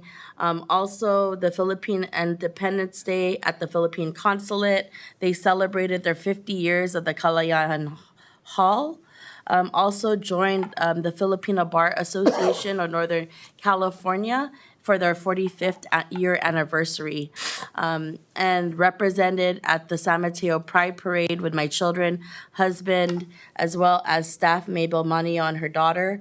It was wonderful to see Congress Representative Kevin Mullen, Assembly Member Diane Pappin, Assembly Member Catherine Stephanie, and many others in really supporting all of our community, because love is love. And then also Legacy Martial Arts had their Philippine Independence Day event right there, really bringing all the Eskrima artists from all over California to celebrate together. And then also connecting the dots with Representative Mullen. I got to do my lunch there. It was, thank you, Teresa, for being so sweet with Marie to pack it up so I could get back to work, but I was able to head over there. And then the Daly City Host Lions Club, I want to say congratulations to outgoing President Bradley Rojas, and also congratulations to Sherwin Lum for being the new president. And was able to celebrate Dolores Huerta's 95th birthday here in San Mateo County with the San Mateo County Civic Education Project, as well as with the San Mateo Labor Council and San Mateo and San Francisco electeds. One quote she did say, I remember her when she was speaking, she said, "They may cut down the flowers one by one, but they can't hold back the spring. So, you know, she's saying, look, us with people power together, they, you know, we're gonna be a force together. Also, Senior CSIG is 15-year anniversary. So you may have eaten their food trucks when they are at Off the Grid a while ago at Ceremony. But these two gentlemen went to Westmore High School, and they're from Daly City, but now they have, I think, over 11 food trucks, four brick and mortars, and so it's really wonderful to see local homegrown entrepreneurs thrive. And then lastly, join the Juneteenth parade in San Francisco with a lot of folks in the Bay Area last Sunday. And that is the end of my report, Mr. Mayor. Thank you. Great, thank you so much, Councilmember Manalo. I'll make mine quick. Yes, Councilmember Perania. Thank you, Mayor. So I will say how beautiful the PBRC, not only the flag raising, which was beautiful in the wind, but what a feast, right? I mean, I'm telling you, but it was, so I just want to throw that out there. The Connect the Dots, absolutely, we were both Yeah, that was there. great. Three of us were there, we loved it. Line installation, I am now a director. Yay! Congratulations. Yeah, well, I don't know, I'll let you know after what they make me do, no. And then I wanted to make mention at the Cow Palace, the third annual Passion to Profit Business Conference, but I wanted to say how amazing our mayor was, his speech. And one day, if you have time, ask him about the worms. The worms. Don't forget, you have to ask him. I'm not going to go into the story today because it's going to be too long. But you spoke so well. I really enjoyed it. Appreciate it. Not to embarrass you, but do ask him about the worms, okay, you guys? That's important. And I wanted to say congratulations to Maybell, her crew for such a good job on the Profit to Business conference. I'm sorry, Passion to Profit Business. So that was it that I was throwing out there. Anyway, thank you, Mayor. Yes, Councilmember DiGiovanni. I'll make mine short as well. Okay. Almost the same events. And I will say that I thought that, I don't know, did you think the PBRC flag raising, there was more people here? Because it was nice because there was a lot of community on the floor, which I thought it was more community this time that attended, that seemed like it was growing as well, right? Talking to the Consul General, and then we had the Brisbane and his partner come. And then in a conversation with the Consul General, we mentioned that Brisbane, that they could raise the flag as well. So he said that was a good idea, and maybe that's a good influence to have that Daly City does. So I thought that was great. The Passion I missed, I came a little later, but I went there, like you said, and she did do a really nice job. It was very well done. It grows every year by the Cow Palace. Pretty windy when you get out of the car, and it was cold where the vendors were, but the vendors were fantastic. The one lady that I had actually her grandmother makes the necklaces in Michoacan. So, and I knew you'd appreciate that. And then she's 84 years old and does all the handcrafting with the earrings by herself. And then sends it over here so she could sell it as one of the vendors. Those stories to me were really encouraging. And also one of the vendors used to work in corrections to our vice mayor. I think it was an SF that you might know her. So I think I have her card at home, and I'll make sure you have her information. And she left there. She decided to do a little crafting, but now she's thinking about going back part-time or something. So I just a great lot of mixture of people that they find. I thought it was fantastic. And of course, you guys the chamber did a great job at Connect the Dots. Thank you to the chamber. And because, a lot's going on, and I think Kevin hit those points. And I will ask about the worms, and maybe he could do a redemption for the rest of us, because all his speeches turn out really well. So, yeah, that's it for tonight, because it's after 11. Yeah. Thank you, Councilmember DiGiovanni. So, Vice Mayor. I'm going to defer to next month, Okay. Mayor. I'm still thinking about the worms, and I'm thinking about I'm thinking about mezcal. So if it wasn't mezcal, worms, the one in the bottle when you drink the. Oh, the mezcal? Go ahead. Go ahead. So June 11th was a busy, very, very busy day. Echo everything with the Filipino flag raising and, give it up to Tita Perla. I know she said that she wanted to be, this is going to be her last one, but I think she's coming back for you. Oh. Vice Mayor. So we'll see. And then in between the Passion, the Profit, I actually had folks here from the Myanmar Student Union, and they hosted an artist. His name was Lin Lin, and he's a pro-democracy movement leader in Myanmar, and he's a guitarist. He was known for his music talent, but in 2021 he made the leap from like music to filmmaking. So after the military coup in 2021, him and his wife shot this movie, and it was called The Way, and I was able to watch it last semester. And it was the first musical film directed, written, and scored by Lin Lin, and it was shot on an iPhone 13. Wow. And the reason why it was shot on the iPhone 13 was because of the limited resources in terms of the team hiding from the military. And it won many awards. So it won the Best Mobile Phone Feature Film at the Cannes World Film Festival, the Best Musical, Best First Time Director, and Best Song at Prestigious. Wow. And it won the awards at the World Film Carnival Singapore for Narrative Feature, Best Film Score, Soundtrack, and Mobile Film. And then right after that, we jammed out to the Passion to Profit event where I delivered the welcoming remarks. I just wanted to embody the entrepreneurial spirit of the folks that were in the audience, and my experiences with my dad and my uncle that went through so many different iterations of their entrepreneurial journeys that my brother and I would just sit back and we would just laugh like, what are y'all selling now? Worms? And then get this, right after I get off from the stage, there was this other young entrepreneur who's like, hey, guess what, Mayor? I'm actually talking about selling worms. No. Wow. Yeah, and so that was his business plan. He was trying to run it by me. I'm like, well, didn't quite work for my dad, but I hope it works for you. So, yeah, again, a shout out to Maybell, Renaissance, and their whole crew.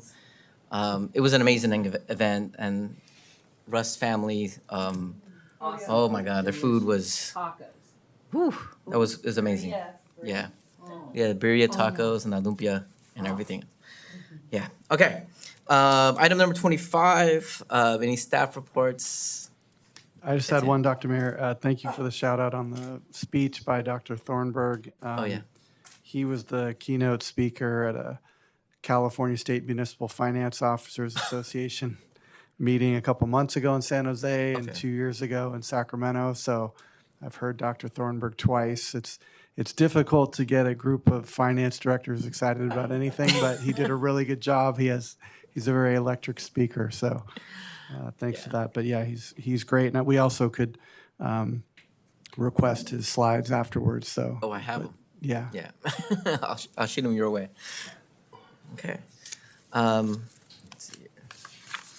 Now to. Oh, here we go. And so to our last item, adjournment in memory. Just want to open to my colleagues if there are any. Seeing none. We have one for Donna Jean Martin, who's the mother-in-law to Police Officer Ira Perez.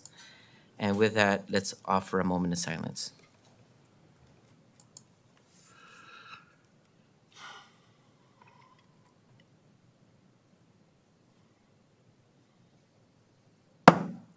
Thank you, everyone, and we'll see you next time.